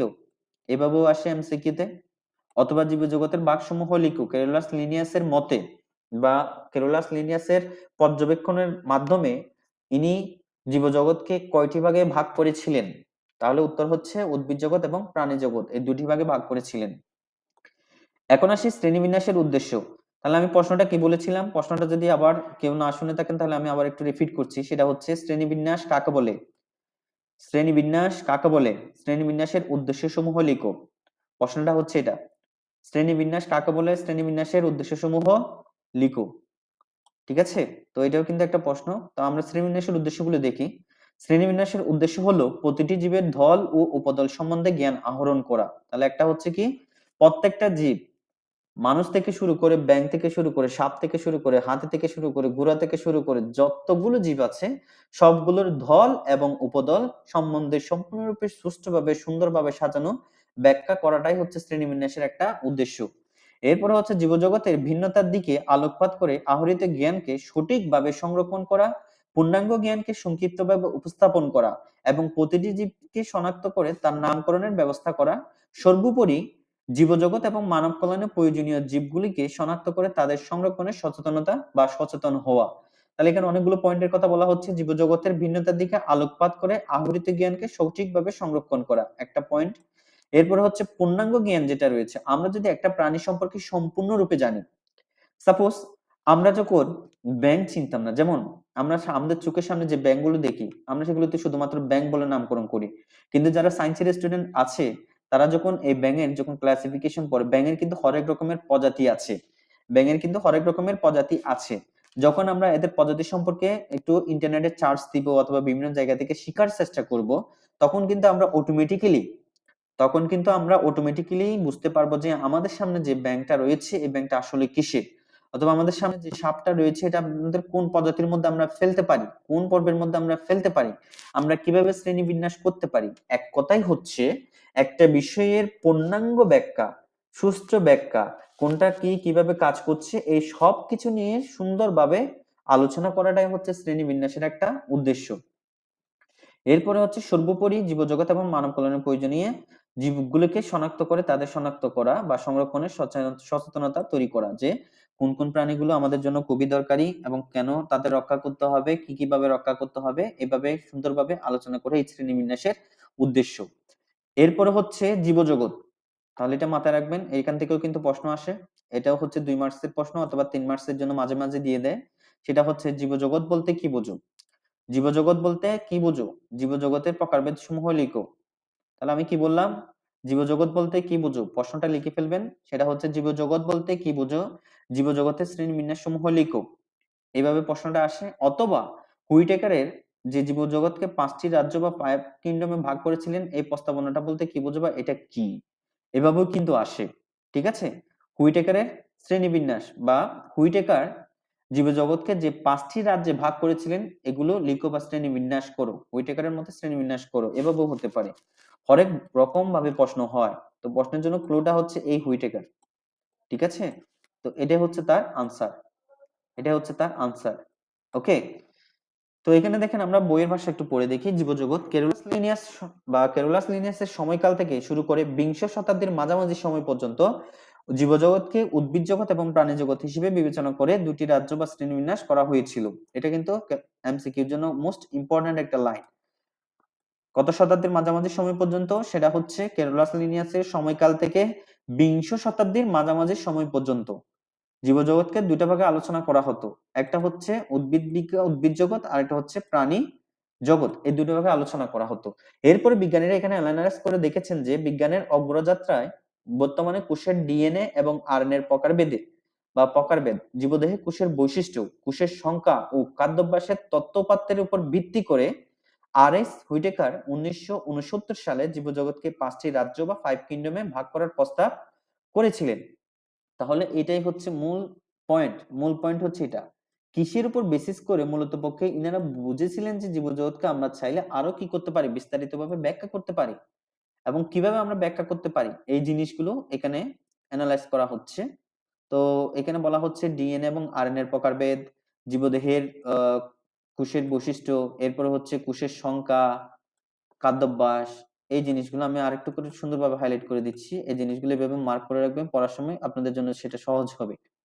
তো এটা হচ্ছে ভাগ করে যেমন বিজ্ঞানের অগ্রগতি বর্তমানে কোষের ডিএনএ আরএনএ এর প্রকারভেদ, এরপর হচ্ছে জীবদেহে কোষের বৈশিষ্ট্য, এরপর হচ্ছে কোষের সংখ্যা ও খাদ্যাভ্যাস, এদের তত্ত্বভিত্তি, ঠিক আছে, খাদ্য সংখ্যা ও খাদ্যাভ্যাসের উপর বিভিন্ন তত্ত্বের উপর ভিত্তি করে আর.এইচ. হুইটেকার 1969 সালে জীবজগৎকে 5টি রাজ্যে ভাগ করেছিলেন। তাহলে প্রশ্ন এভাবে আসে, হুইটেকারের শ্রেণীবিন্যাসটা লিখো, বা হুইটেকার যে ভাগটা করেছিলেন 5টি যে প্রস্তাবনা তিনি দিয়েছিলেন এই প্রস্তাবনাটা সমূহ লিখো।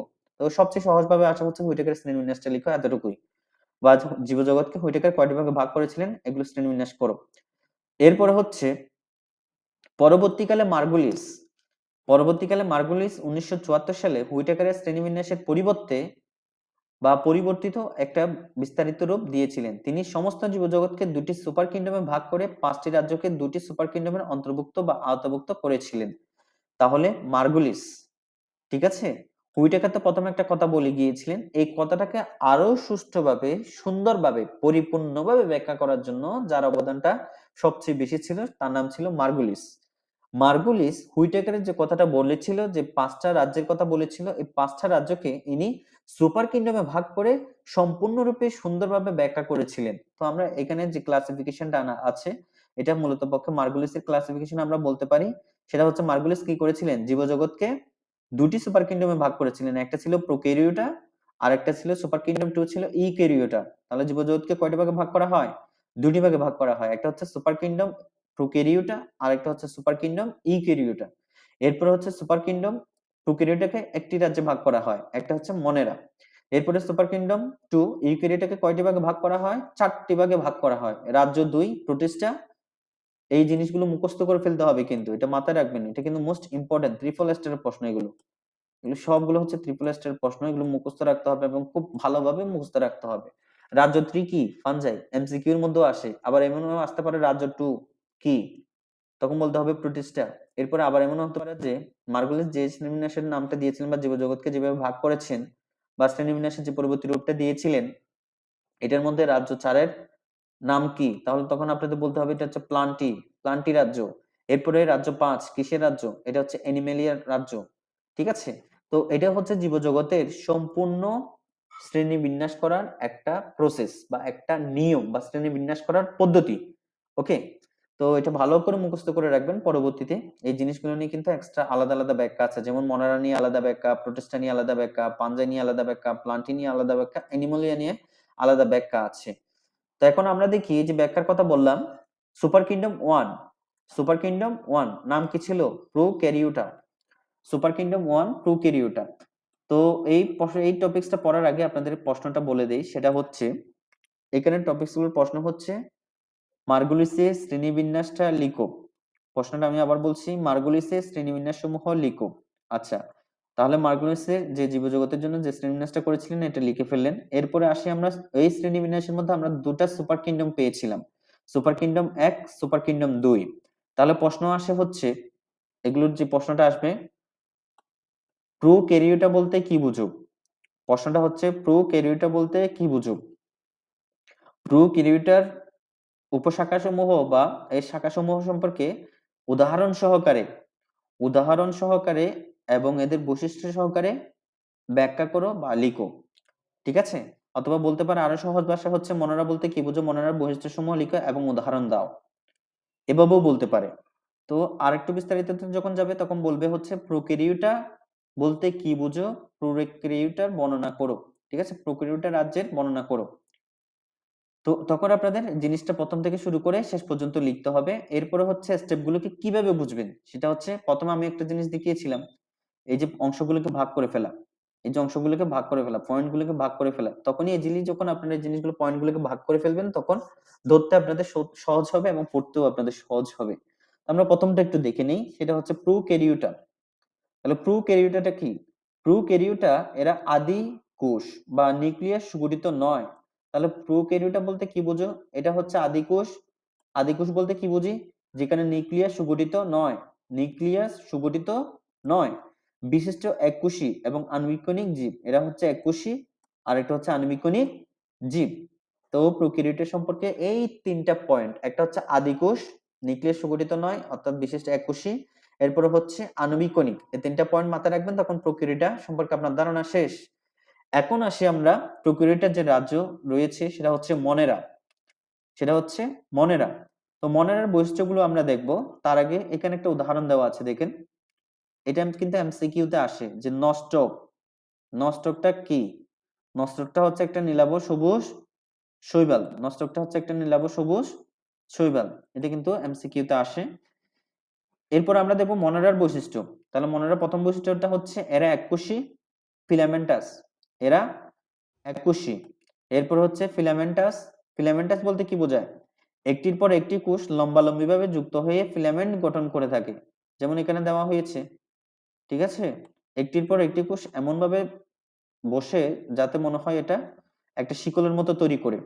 এরপর হচ্ছে কলোনিয়াল, এটা হচ্ছে কলোনিয়াল। তাহলে কি পাইলাম আমরা? প্রথমটা এরা এককোষী, প্রথমটা পাইলাম এককোষী, এরপর হচ্ছে ফিলামেন্টাস, এরপর হচ্ছে কলোনিয়াল। এই তিনটে পয়েন্ট, এটা হচ্ছে প্রথম বৈশিষ্ট্য এক, এটাকে আমরা এক দিতে পারি। এরপরে হচ্ছে কোষে ক্রোমাটিন, কোষে ক্রোমাটিন বস্তু থাকে কিন্তু নিউক্লিওলাস ও নিউক্লিয়ার পর্দা নেই, নিউক্লিওলাস ও নিউক্লিয়ার পর্দা নেই। এটা হচ্ছে 2 নম্বর বৈশিষ্ট্য। এরপরে হচ্ছে এদের কোষে প্লাস্টিড, মাইটোকন্ড্রিয়া, এন্ডোপ্লাজমিক জালিকা ইত্যাদি নেই, কিন্তু রাইবোজোম আছে। এটা হচ্ছে ৩ নাম্বার বৈশিষ্ট্য। ঠিক আছে?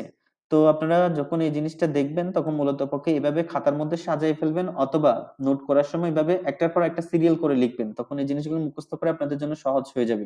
আর শিট হচ্ছে এগুলোই। নিজে শিট নিজে লিখবেন বা নিজে শিট নিজে তৈরি করবেন। ওইভাবে পড়ালেখা করবেন, তাহলে অবশ্যই আপনাদেরকে এখানে ৯০ প্লাস পাওয়ার মধ্যে কেউ আটকাতে পারবে না। পড়ালেখা যদি এভাবে করেন। তো এখন এরপরের পয়েন্টটা হচ্ছে কোষ বিভাজন দ্বিবিভাজন প্রক্রিয়া সম্পন্ন হয়। তাহলে প্রোক্যারিওটা রাজ্য ১ মনোরের মধ্যে যে বৈশিষ্ট্যটা রয়েছে তার মধ্যে একটা বৈশিষ্ট্য হচ্ছে এদের কোষ বিভাজনটা দ্বিবিভাজন প্রক্রিয়ায় হয়ে থাকে। দ্বিবিভাজন প্রক্রিয়ায় হয়ে থাকে। তো এখানে কতগুলো পয়েন্ট আমি মার্ক করতেছি, ঠিক আছে? এই পয়েন্টগুলো আপনারা বইয়ের মধ্যে পেন্সিল দিয়ে মার্ক করে রাখবেন। এই পয়েন্টগুলো মোস্ট ইম্পোর্টেন্ট পয়েন্ট, এবং মনোরের বৈশিষ্ট্যটা সহজে মনে রাখার পয়েন্ট হচ্ছে এই পয়েন্টগুলো। ওকে? এরপরে হচ্ছে প্রধানত শোষণ পদ্ধতিতে খাদ্য গ্রহণ করে। তাহলে মনের রাজ্যের প্রাণীরা কিভাবে খাদ্য গ্রহণ করে শোষণ পদ্ধতিতে? এটাও এমসিকিউ তে আসে, অথবা প্রশ্নের মধ্যেও আসতে পারে মাঝে মাঝে। এরপর হচ্ছে তবে কেউ ফটোসিনথেসিস বা সালোকসংশ্লেষণ পদ্ধতিতেও খাবার তৈরি করতে পারে। তাহলে কি পদ্ধতিতে? ফটোসিনথেসিস বা সালোকসংশ্লেষণ হতে পারে, এরকমও রয়েছে। তো উদাহরণ হিসেবে কি দেওয়া হলো? নীলাভ সবুজ শৈবাল এবং ব্যাকটেরিয়া চিত্র দেওয়া হলো। এটা হচ্ছে এক ধরনের ব্যাকটেরিয়া, আর এটা হচ্ছে নীলাভ সবুজ শৈবাল। এটাকে নষ্টক বলা হয়। তো প্রশ্ন আসে যে নষ্টক কি? নষ্টকের আরেকটা নাম কি? নষ্টক হচ্ছে এক ধরনের নীলাভ সবুজ শৈবাল। এরপরে হচ্ছে super kingdom 2। Super kingdom 2, super kingdom 2 টা হচ্ছে ইউক্যারিওটা। তাহলে সুপার কিংডম 1 কি? সুপার কিংডম 1 ছিল প্রোক্যারিওটা। সুপার কিংডম 2 কি? সুপার কিংডম 2 হচ্ছে ইউক্যারিওটা। ইউক্যারিওটা। তাহলে ইউক্যারিওটা ঠিক সেম প্রোক্যারিওটার মতো আমাদের যেটা শিখতে হবে, ইউক্যারিওটার মধ্যে ওইটা শিখতে হবে। তাহলে ওইটাতে নিউক্লিয়াস সুগঠিত ছিল না। তাহলে ইউক্যারিওটার মধ্যে নিউক্লিয়াস সুগঠিত রয়েছে। অর্থাৎ এটা একটা প্রকৃত কোষ। এটা একটা প্রকৃত কোষ।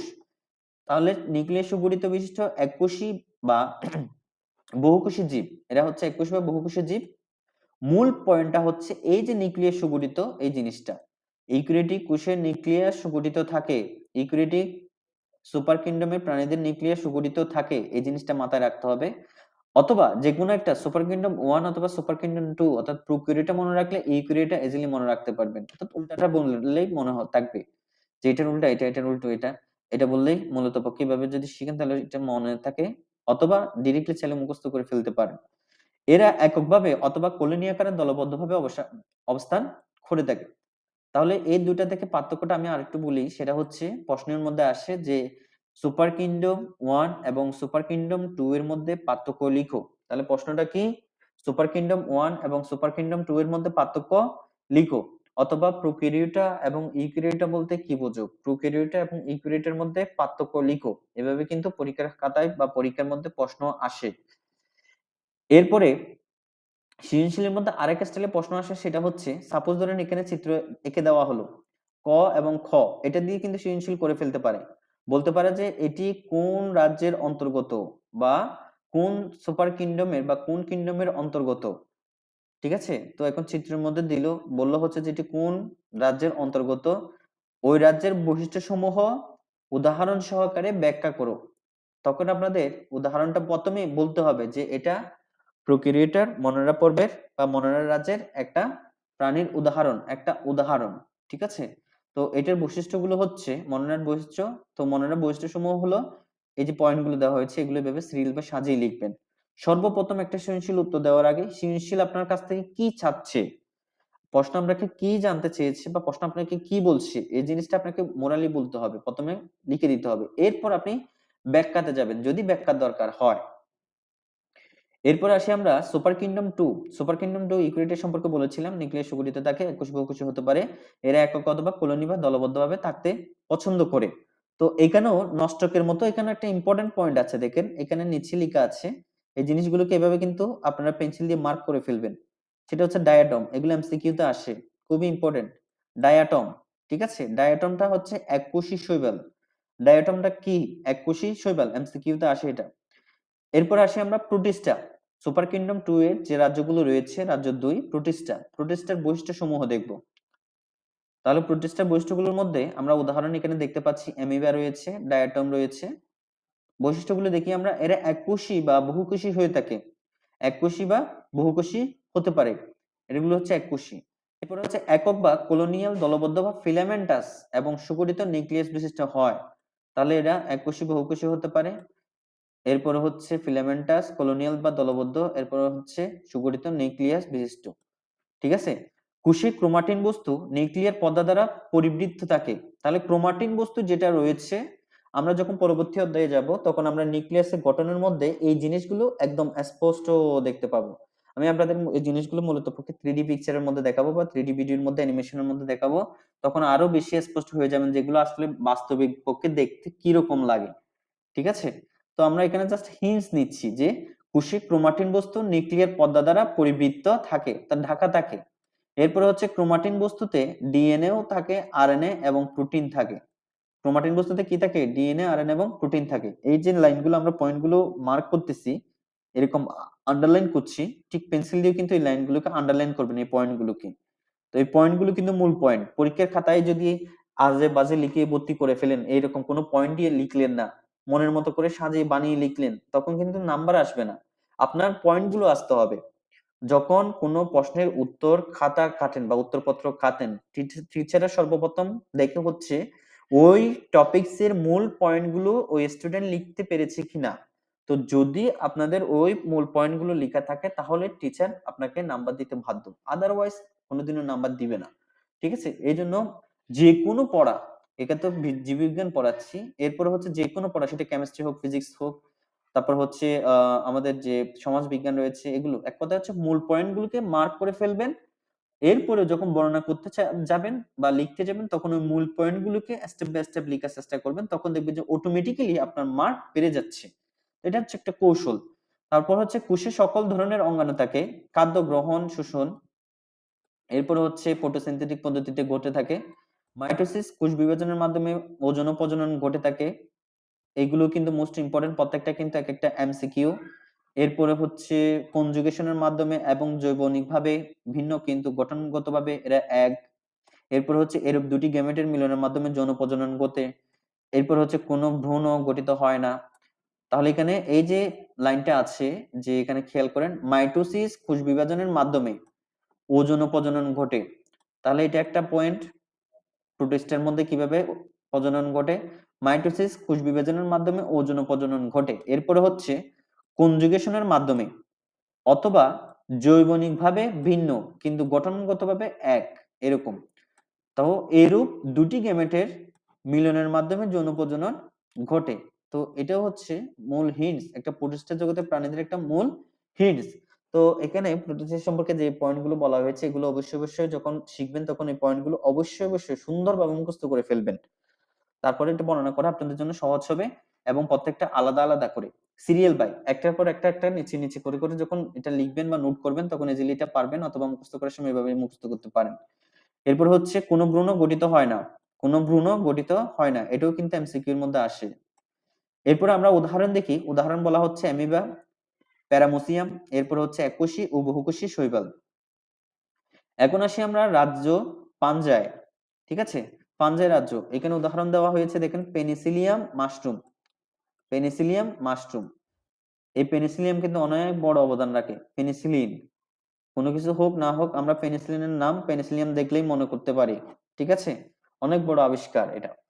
তো ফানজাই, এখানে বৈশিষ্ট্যটা হচ্ছে অধিকাংশ স্থলজ মৃতজীবী বা পরজীবী হিসেবে থাকে। এর বৈশিষ্ট্যের মধ্যে প্রথম বৈশিষ্ট্যটা হচ্ছে এরা স্থলজ হতে পারে, মৃতজীবী হতে পারে বা পরজীবী হতে পারে। এরপরে দ্বিতীয় বৈশিষ্ট্যটা হচ্ছে দেহ এককোষী অথবা মাইসেলিয়াম, সরু সুতার মতো অংশ দিয়ে গঠিত হয়। সরু সুতার মতো অংশ দিয়ে গঠিত হয়, দেহ এককোষী অথবা মাইসেলিয়াম সরু সুতার মতো অংশ দিয়ে গঠিত হয়। এরপর হচ্ছে এগুলোর নিউক্লিয়াস সুগঠিত, এগুলোর নিউক্লিয়াস সুগঠিত। কোষ প্রাচীর কাইটিন বস্তু দিয়ে গঠিত, কোষ প্রাচীরটা কাইটিন বস্তু দিয়ে গঠিত হয়। খাদ্য গ্রহণ শোষণ পদ্ধতিতে ঘটে, তাহলে এটাও একটা। এরপর হচ্ছে ক্লোরোপ্লাস্ট অনুপস্থিত, এখানে ক্লোরোপ্লাস্ট দেখা যায় না। এরপর হচ্ছে হ্যাপ্লয়েড স্পোর দিয়ে বংশবৃদ্ধি ঘটে। এখন আমরা মূল পয়েন্টগুলো দেখি, সেটা হচ্ছে স্থলজ মৃতজীবী বা পরজীবী। এরপর হচ্ছে দেহ এককোষী এবং মাইসেলিয়াম। এরপর হচ্ছে নিউক্লিয়াস সুগঠিত। এরপর হচ্ছে কোষ প্রাচীর কাইটিন বস্তু দিয়ে গঠিত। কাইটিন বস্তু, কাইটিন বস্তু দিয়ে কোষ প্রাচীর গঠিত, এমসিকিউর মধ্যে আসে। কাইটিন বস্তু দিয়ে কোনটি গঠিত হয়, তখন রাজ্যগুলোর নাম বলবে, তখন ফানজাই যেটা রয়েছে ওইটাতে আপনাদের টিক মার্ক দিতে হবে। এরপরে হচ্ছে শোষণ পদ্ধতিতে খাদ্য গ্রহণ ঘটে। ক্লোরোপ্লাস্টের অনুপস্থিত এখানে রয়েছে। এরপরে হচ্ছে হ্যাপ্লয়েড স্পোর, এখানে হচ্ছে ক্লোরোপ্লাস্ট, এরপর হচ্ছে শোষণ পদ্ধতি, এরপর হচ্ছে হ্যাপ্লয়েড স্পোর পদ্ধতিতে বংশবৃদ্ধি ঘটে। এই যে মূল পয়েন্টগুলো আমি হাইলাইট করে দিলাম বা মার্ক করে দিলাম, এভাবে মার্ক করে ফেলবেন। এরপরে উদাহরণ, অবশ্যই উদাহরণ, যে কোনো রাজ্যের উদাহরণ বা যে কোনো বিষয়ের উদাহরণ কিন্তু মনে রাখা সবচেয়ে বেশি জরুরি। কারণ প্রশ্ন লিখে যদি আপনি উদাহরণ সেট আপ করতে পারেন তাহলে মার্ক আরো ভালো করে আসবে। এরপরে আসি আমরা রাজ্য 4 প্লান্টি। তাহলে প্লান্টি রাজ্যগুলো দেখবো। এখানে কাঁঠাল গাছের চিত্র দেওয়া হয়েছে। তো আমরা দেখি প্লান্টির বৈশিষ্ট্যগুলো কি কি। এরা প্রকৃত নিউক্লিয়াস যুক্ত সালোক সংশ্লেষণকারী উদ্ভিদ। তাহলে প্রথম প্যাটার্নটা হচ্ছে এরা প্রকৃত নিউক্লিয়াস যুক্ত। তাহলে প্রকৃত নিউক্লিয়াস যুক্ত একটা, আরেকটা হচ্ছে সালোক সংশ্লেষণকারী উদ্ভিদ। এরা এক ধরনের সালোক সংশ্লেষণকারী উদ্ভিদ। এরপরে আরেকটা পয়েন্ট হচ্ছে এদের দেহে উন্নত টিস্যুতন্ত্র থাকে। তাহলে উন্নত টিস্যুতন্ত্র দেখা যায় এদের কারণে, এদের দেহের মধ্যে। এদের ভ্রূণ সৃষ্টি হয় এবং তা থেকে ডিপ্লয়েড পর্যায় শুরু হয়। তারপর আবার আরেকটা বৈশিষ্ট্য আছে, সেটা হচ্ছে এদের ভ্রূণ সৃষ্টি হবে, এরপরে ডিপ্লয়েড পর্যায়ে শুরু হবে। আরেকটা বৈশিষ্ট্য গেল প্রধানত স্থলজ, তবে অসংখ্য জলজ প্রজাতিও আছে। এদের যৌন জনন অ্যানাইসোগ্যামাস, অর্থাৎ আকার আকৃতি অথবা শারীরবৃত্তীয় পার্থক্য বিশিষ্ট ভিন্নধর্মী দুটি গ্যামেটের মিলনের মাধ্যমে যৌন প্রজনন সম্পন্ন হয়। এই জিনিসটা কিন্তু আসে, এই জিনিসটা কিন্তু আসে যে অ্যানাইসোগ্যামাস বলতে কি বোঝো, এটা একটা কোশ্চেন, যে অ্যানাইসোগ্যামাস বলতে কি বুঝো। আমি আবার বলছি, অ্যানাইসোগ্যামাস বলতে কি বুঝো, এটা কিন্তু একটা প্রশ্ন। তখন এতটুকু পর্যন্ত উত্তর দিতে হবে আপনাদের, ঠিক আছে। তো এরপরে হচ্ছে এরা আর্কিগোনেট বা আর্কিগোনিয়াম বা স্ত্রী জনন অঙ্গবিশিষ্ট উদ্ভিদ। এরা সপুষ্পক উদ্ভিদ হিসেবে থাকে, এরা সপুষ্পক উদ্ভিদ। তাহলে আরেক তিনটা নাম পাইলাম, সেটা হচ্ছে কি আর্কিগোনিয়েট অর্থাৎ আর্কিগোনিয়াম। এই লাইনটা বা এই ওয়ার্ডগুলো মুখস্থ রাখবেন। প্লান্টের মধ্যে কোন কোন ওয়ার্ডগুলো আছে, তাহলে অ্যানাইসোগ্যামাস ওয়ার্ড পাইলাম, আর্কিগোনিয়েট ওয়ার্ড পাইলাম, অথবা আর্কিগোনিয়াম ওয়ার্ডটা পাইলাম। এভাবে মনে রাখবেন, তখন দেখবেন যে আপনাদের জন্য পড়াটা সহজ হয়ে গেছে এবং পরীক্ষার খাতায় বা এমসিকিউর মধ্যে ইজিলি আপনারা এই জিনিসগুলোর আনসার করতে পারবেন। এরপরে হচ্ছে উদাহরণ উন্নত সবুজ উদ্ভিদ, উন্নত সবুজ উদ্ভিদ। এরপরে এখানে যে একটা এমসিকিউ হয়, এই যে চিত্রটার মধ্যে আমি আন্ডারলাইন করছি, এই জিনিসটা কিন্তু এমসিকিউ হয়। সেটা কি, কাঁঠাল গাছ কোন ধরনের উদ্ভিদ? কাঁঠাল গাছ আবৃতবীজী উদ্ভিদ। তাহলে কাঁঠাল গাছ কোন ধরনের উদ্ভিদ? আবৃতবীজী উদ্ভিদ। এটা মাথায় রাখতে হবে। এরপরে প্লান্টের ক্লাসিফিকেশন দেওয়া আছে, প্লান্টের বিভাগগুলো দেওয়া আছে। এটা কিন্তু একটা প্রশ্ন, ঠিক আছে।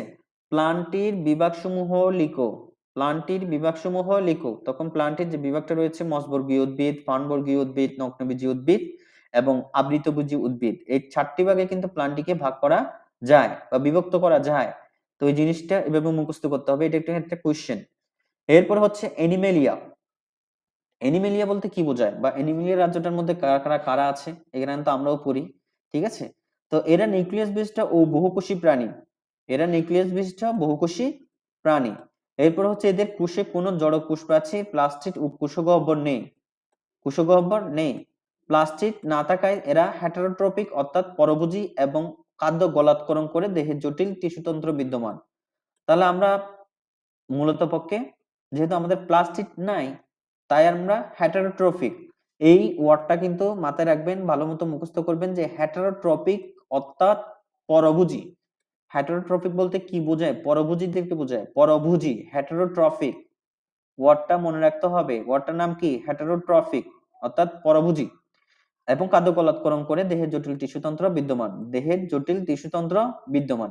এরা প্রধানত যৌনজনের মাধ্যমে বংশবৃদ্ধি করে। এরপরে হচ্ছে পরিণত ডিপ্লয়েড পুরুষ এবং স্ত্রী প্রাণীর জননাঙ্গ থেকে হ্যাপ্লয়েড গ্যামেট উৎপন্ন হয়। এরপর হচ্ছে ভ্রূণ বিকাশকালে সময়ে ভ্রূণীয় স্তর সৃষ্টি হয়। এটা হচ্ছে মোস্ট ইম্পর্টেন্ট, যে ভ্রূণ বিকাশকালীন সময়ে ভ্রূণীয় স্তর তৈরি হয়। তাহলে আমরা এমনি এমনি কিন্তু তৈরি হতে পারি না। আমাদের ভ্রূণের কিন্তু যখন ছিল, ভ্রূণটা কিন্তু ভাগ হয়ে যায়, অর্থাৎ ভ্রূণটা ডিভাইড হয়ে যাবে, কয়টি ভাগে ভাগ হয় একই রকম একই জায়গা, কিন্তু একটা ভ্রূণ এটা তিনটের মতো অংশ তৈরি হয়ে যায়, একটোডাম মেসোডাম এন্ডোডাম এরকম অংশের তৈরি হয়ে যায়। তখন প্রত্যেকটা অংশ থেকে আলাদা আলাদা এক একটা অঙ্গের তৈরি হয়। যেমন হাত তৈরি হয় একটা অংশ থেকে, নাক তৈরি হয় একটা অংশ থেকে, চোখ তৈরি হয় একটা অংশ থেকে, পা তৈরি হয় একটা অংশ থেকে, মুখ তৈরি হয় একটা অংশ থেকে, ঠিক আছে। এরকম ভ্রূণের এক একটা স্তর থেকে আমাদের অঙ্গ প্রত্যঙ্গের এক একটা অংশ তৈরি হয়ে থাকে। এই কথাটা একমাত্র এই নিমোলিয়া রাজ্যের মধ্যে যারা অবস্থান করে বা যারা রয়েছে তাদের জন্য প্রযোজ্য।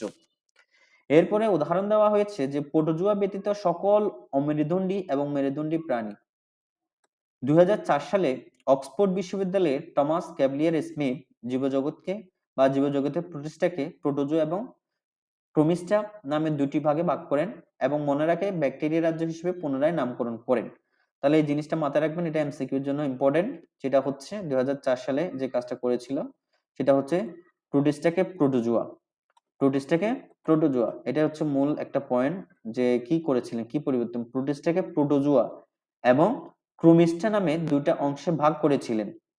তাহলে এই দুটো অংশ কি কি, একটা হচ্ছে প্রোটোজোয়া আর একটা হচ্ছে ক্রোমিস্টা, এই দুটো অংশে ভাগ করেছিলেন এবং মনে রাখে ভাগ করেছিলেন হচ্ছে ব্যাকটেরিয়ার রাজ্য হিসেবে পুনরায় ইনি নামকরণ করেছিলেন।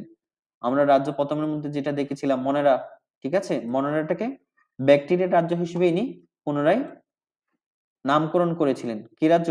ব্যাকটেরিয়া রাজ্য। এটা মোস্ট ইম্পর্টেন্ট কিন্তু এমসিকিউ এর জন্য, আমি আবার বলছি এটা এমসিকিউ এর জন্য খুবই গুরুত্বপূর্ণ, ভালো করে মুখস্থ করে রাখতে হবে। এভাবে তিনি জীবজগৎকে মোট 6টি রাজ্যে ভাগ করেছিলেন। এভাবে তিনি জীবজগৎকে মোট 6টি ভাগে ভাগ করেছিলেন। তাহলে জীবজগৎকে 6টি ভাগে কে ভাগ করেছিলেন? Thomas Cavalier Smith. কত সালে? 2004 সালে অক্সফোর্ড বিশ্ববিদ্যালয়ে টমাস ক্যালভিয়ার স্মিথ জীবজগৎকে 4টি ভাগে 2টি ভাগে ভাগ করে এবং মনে রাখে 4টি, ঠিক আছে, অর্থাৎ টোটাল তিনি জীবজগৎকে মোট 6টি ভাগে ভাগ করেছিলেন বা 6টি রাজ্যে ভাগ করেছিলেন। তো এই বিষয়ে আমরা পরের শ্রেণীগুলোতে জানতে পারবো। এখন আসি হচ্ছে আমরা শ্রেণীবিন্যাসের বিভিন্ন ধাপ সম্পর্কে দেখব। তাহলে শ্রেণীবিন্যাসের যে ধাপগুলো লেখার একটা স্টাইল দেওয়া আছে, তো চেষ্টা করতে হবে এই স্টাইলটা ফলো করার জন্য, অথবা এখানে একটা লিখলাম, এরপরে এখানে একটা, এরপরে এখানে একটা, এভাবে একটা ওদের স্টাইল আছে, এই জিনিসগুলো এভাবে লিখতে হয়, তো এভাবে লিখে যাইতে হবে। তো শ্রেণীবিন্যাসের প্রতিটি ধাপ আপনাদের পরীক্ষার মধ্যে আসে, এটা কিন্তু কোশ্চেনের মধ্যে আসে, বলে যে উদাহরণ সহকারে একটা প্রাণীর শ্রেণীবিন্যাস লিখো, একটা প্রাণীর শ্রেণীবিন্যাস লিখো বা শ্রেণীবিন্যাসগুলোর পদ্ধতিটা কি, শ্রেণীবিন্যাসের ধাপগুলোর নাম লিখো। তাহলে প্রশ্নটা আমি আবার বলছি, শ্রেণীবিন্যাসের ধাপসমূহের নাম লিখো। তাহলে প্রশ্নটা হচ্ছে শ্রেণীবিন্যাসের ধাপসমূহের নাম লিখো, অথবা বলতে পারে যে মানুষ বা মানুষের বৈজ্ঞানিক নাম লিখো এবং মানুষের শ্রেণীবিন্যাস করো। তখন আপনাদের এইগুলো সিরিয়াল বাই লিখে যাইতে হবে, রাজ্য বা কিংডম, পর্ব কি, শ্রেণী কি, বর্গ কি, গোত্র কি, গণ কি, প্রজাতি কি। তাহলে মনে রাখার উপায় হচ্ছে রাজ্য, পর্ব, শ্রেণী, বর্গ, গোত্র, গণ, প্রজাতি। বাংলা এবং ইংলিশ দুটোই মনে রাখতে হবে। লিখার প্যাটার্নটা হচ্ছে এভাবে, লিখার প্যাটার্নটা হচ্ছে এভাবে, একটু যেতে হবে, একটু এদিক এদিক লম্বা করে যেতে হবে। তো আমরা এখন দেখবো হচ্ছে উপরের ধাপ যেন বড় একটা সেট আর তার নিচের ধাপ হলো তার উপসেট। রাজ্যের উপসেট হলো পর্ব, পর্বের উপসেট হলো শ্রেণী, শ্রেণীর উপসেট হলো বর্গ, ঠিক আছে। এই জন্যই মূলত পক্ষে এই সিস্টেমে লেখা হয়। যদি সমান হয়ে যেত তাহলে ওই সিস্টেমে লেখা হতো না, এই জন্য মূলত পক্ষে এইভাবে লেখা হয়। রাজ্য, এটার অংশ এটা, উপঅংশ, উপঅংশ, উপঅংশ, উপঅংশ, এভাবে এভাবে যায়। এই হিন্টসটা, এই কথাটা বলছি এখানে যে রাজ্যের উপসেট হলো পর্ব, পর্বের উপসেট হলো শ্রেণী, এভাবে ডট ডট ডট, উপরের ধাপ বড় ধাপ, এরপর নিচের ধাপ হলো তার উপসেট, উপরের ধাপ বড় ধাপ, নিচের সেট হলো তার উপসেট, ঠিক আছে। তো শ্রেণীবিন্যাসের এই পদ্ধতিকে বলে নেস্টেড হায়ারার্কি। অনেক সময় পুনরাবৃত্তি এড়ানোর জন্য আগের ধাপে যেসব বৈশিষ্ট্য পরের ধাপেও থাকে সেগুলো উজ্জ্ব করা হয়। সেভাবে লিখলে মানুষের শ্রেণীবিন্যাস হবে এরকম। আচ্ছা, শ্রেণীবিন্যাসটা এভাবে আমরা দেখব। তার আগে এই যে নামটা দেখতে পাচ্ছেন সেটা হচ্ছে নেস্টেড হায়ারার্কি। তাহলে প্রশ্ন আসে হচ্ছে নেস্টেড হায়ারার্কি বলতে কি বুঝো? নেস্টেড হায়ারার্কি বলতে কি বুঝো ব্যাখ্যা করো। নেস্টেড হায়ারার্কি বলতে কি বুঝো ব্যাখ্যা করো, এভাবে প্রশ্ন আসতে পারে। তো এরপরে আসি আমরা মানুষের বৈজ্ঞানিক নাম, হোমো সেপিয়েন্স। তাহলে যখন হাতে লিখতে যাবেন তখন বৈজ্ঞানিক নামটাকে একটু বাঁকিয়ে লিখতে হবে এবং নিচে আন্ডারলাইন করতে হবে, নিচে আন্ডারলাইন করতে হবে। বৈজ্ঞানিক নাম লেখার কতগুলো নিয়ম আছে, এগুলো শিখতে হবে।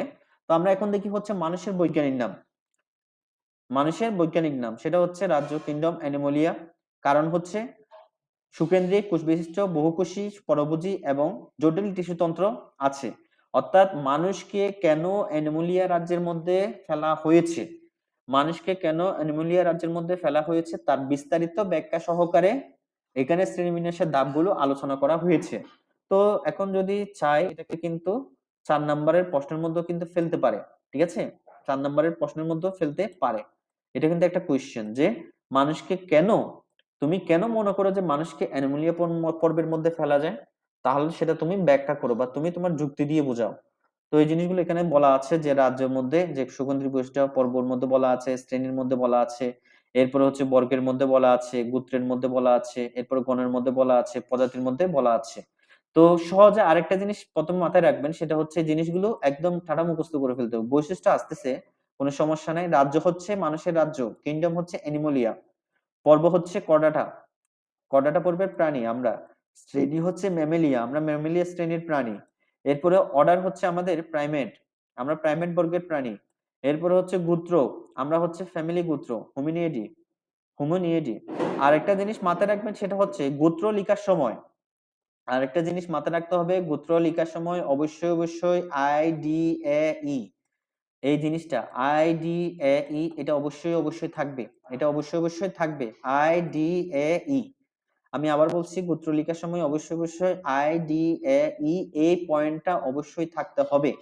গোত্রের মধ্যে এই পয়েন্টটা না থাকলে এটা গোত্রের মধ্যে পড়বে না বা পড়া ফেলবে না, ঠিক আছে? গোত্র লেখা ভুল হবে।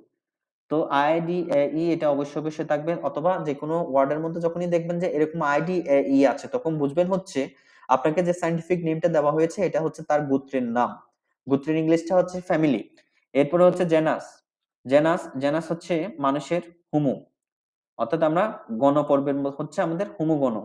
এরপরে হচ্ছে এর বৈশিষ্ট্যগুলো দেওয়া আছে, অনুপাত মস্তিষ্ক সবচেয়ে বড়, কাড়াভাবে দুই পায়ে হাঁটতে পারে, এই বৈশিষ্ট্যগুলো। এরপরে হচ্ছে প্রজাতি, প্রজাতি হচ্ছে আমরা হচ্ছে হোমোসেপিয়েন্স প্রজাতির, আমরা হচ্ছে হোমোসেপিয়েন্স প্রজাতির মানুষ। কারণ চওড়া এবং খাড়া কপাল, কুলির হাড় হোমোগণের অন্য প্রজাতির তুলনায় পাতলা এবং বুদ্ধিভিত্তিক ভাবে উন্নত আমরা। তো এটাই হচ্ছে মূলত পক্ষে মানুষের যে বৈজ্ঞানিক নামটা রয়েছে, মানুষের যে শ্রেণী বিন্যাসটা রয়েছে এটা। তো পরীক্ষার প্রশ্ন আসতে পারে বললাম দুই ভাবে, একটা হচ্ছে মানুষের শ্রেণীবিন্যাস করো, তখন শুধুমাত্র পয়েন্টগুলো লিখে দিলেই হবে, রাজ্য, অ্যানিমোলিয়া, পর্ব, শ্রেণী, বর্গ, গোত্র, গণ, প্রজাতি, এভাবে লিখে দিলে হবে। আর যদি বলে যে মানুষকে কেন তোমরা, অর্থাৎ মানুষকে সম্পূর্ণরূপে শ্রেণীবিন্যাস করো, কেন মানুষকে তোমরা অ্যানিমোলিয়া পর্বের মধ্যে ফেলবে, তার একটা বিস্তারিত ব্যাখ্যা লিখো বা তোমার সপক্ষে যুক্তি দাও, তখন আপনাদের জিনিসগুলো পুরাপুরি ভাবে ব্যাখ্যা করে লিখতে হবে। এরপরে আসি আমরা দ্বিপদ নামকরণ পদ্ধতি। এখন আমরা দেখবো দ্বিপদ নামকরণ পদ্ধতি। তাহলে এটা হচ্ছে আমাদের 3 নাম্বার পার্ট। এই অধ্যায়ের 3 নাম্বার পার্ট হচ্ছে দ্বিপদ নামকরণ পদ্ধতি।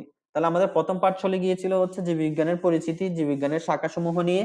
তাহলে জীববিজ্ঞানের পরিচিতির মধ্যে ছিল হচ্ছে জীববিজ্ঞান কাকে বলে, তারপর জীববিজ্ঞানের যে শাখাগুলো রয়েছে এগুলো। এরপরে হচ্ছে জীববিজ্ঞানের যে দ্বিতীয় ধাপ ছিল আমাদের হচ্ছে বিভিন্ন ধরনের জীববিজ্ঞানের যে শ্রেণী বিন্যাসটা রয়েছে, অর্থাৎ শ্রেণী বিন্যাস সম্পর্কে আমরা জেনেছিলাম। এই জীবন পাঠ অধ্যায়টাকে 3টে ভাগে ভাগ করা যায়। প্রথমটা হচ্ছে জীববিজ্ঞান, জীববিজ্ঞানের যে শাখা প্রশাখাগুলো রয়েছে এগুলো সম্পর্কে জানছিলাম। এরপরে দ্বিতীয়ত হচ্ছে শ্রেণীবিন্যাস সম্পর্কে আমরা জানলাম। এখন তৃতীয়ত হচ্ছে এই দ্বিপদ নামকরণ পদ্ধতি সম্পর্কে জানা। তাহলে দ্বিপদ নামকরণ পদ্ধতি কি, প্রশ্নটা আমি প্রথমে বলে দিই, সেটা হচ্ছে দ্বিপদ নামকরণ পদ্ধতি বলতে কি বুঝো? দ্বিপদ নামকরণ পদ্ধতি বলতে কি বুঝো, উদাহরণ সহকারে ব্যাখ্যা করো। তাহলে প্রশ্নটা হচ্ছে কি, দ্বিপদ নামকরণ পদ্ধতি বলতে কি বুঝো, বা দ্বিপদ নামকরণ বলতে কি বুঝো, বা দ্বিপদ নামকরণ কাকে বলে, উদাহরণ লিখো, উদাহরণ লিখো। এবং দ্বিপদ নামকরণের প্রবক্তা কে, প্রবক্তা কে, তখন এভাবে লিখতে হবে। আচ্ছা, আমরা এখন বইয়ের ভাষায় চলে যাই। সেটা হচ্ছে একটি জীবের বৈজ্ঞানিক নামের দুটি অংশ বা পদ নিয়ে গঠিত হয়। প্রথম অংশটিকে তার গণের নাম বলা হয়, দ্বিতীয় অংশটিকে তার প্রজাতির নাম বলা হয়। তাহলে একটা জীবকে সুন্দরভাবে এখানে ব্যাখ্যা দেওয়া আছে, দেখেন একটা জীবের বৈজ্ঞানিক নামের দুইটা অংশ বা পদ রয়েছে। প্রথম অংশটিকে বলা হয় তার গণের নাম, তাহলে প্রথম অংশটাকে কি বলে, প্রথম অংশটাকে বলা হয় তার গণের নাম। দ্বিতীয় অংশটাকে বলা হয় তার প্রজাতির নাম। যেমন উদাহরণ দেওয়া আছে হচ্ছে আলুর বৈজ্ঞানিক নাম, আলুর বৈজ্ঞানিক নাম সোলানাম টিবারাসাম। তাহলে সোলানাম হচ্ছে গণের নাম, টিবারাসাম হচ্ছে প্রজাতির নাম। ঠিক আছে, সোলানাম টিবারাসাম হচ্ছে পুরোপুরি একটা আলুর বৈজ্ঞানিক নাম। এখানে সোলানাম গণনাম এবং টিবারাসাম হচ্ছে প্রজাতির নাম বোঝায়। এরূপ দুটি পদ নিয়ে গঠিত নামকে দ্বিপদ নামকরণ বলা হয়। নামকরণের প্রক্রিয়াকে বলা হয় দ্বিপদ নামকরণ পদ্ধতি। তাহলে এর দুইটা পদ নিয়ে গঠিত নামকে বলা হবে দ্বিপদ নাম, এবং পদ্ধতিটাকে বা যে প্রক্রিয়ার প্রসেসটা রয়েছে ওই প্রসেসটাকে বলা হবে বাইনোমিয়াল নোমেনক্লেচার বা দ্বিপদ নামকরণ পদ্ধতি। তাহলে আমরা প্রশ্নের উত্তর পেয়ে গেলাম যে দ্বিপদ নামকরণ পদ্ধতি বলতে কি বুঝো, তখন এভাবে সুন্দর করে আপনাদের ব্যাখ্যা করতে হবে। দ্বিপদ নামকরণ পদ্ধতির লক্ষ্য একটাই, তা হচ্ছে এই বৈচিত্র্যময় জীবজগতের প্রতিটি জীবকে আলাদা নামে সঠিকভাবে জানা। আন্তর্জাতিকভাবে কিছু সুনির্দিষ্ট নিয়ম-নীতি মেনে জীবের বৈজ্ঞানিক নাম নির্ধারণ করা হয়েছে। উদ্ভিদের নাম international code of botanical nomenclature কর্তৃক এবং প্রাণীর নাম international code of zoological nomenclature কর্তৃক স্বীকৃত নিয়ম অনুসারে হতে হবে। তো এখানে যে লাইনটা আপনারা দেখতে পাচ্ছেন যে international code of botanical nomenclature, আইসিবিএন, আইসিবিএন এর পূর্ণরূপ কি? এই প্রশ্নটা আসে, 1 নম্বরের জন্য আসে। এরপর হচ্ছে আইসিজেডএন এটার পূর্ণরূপ কি?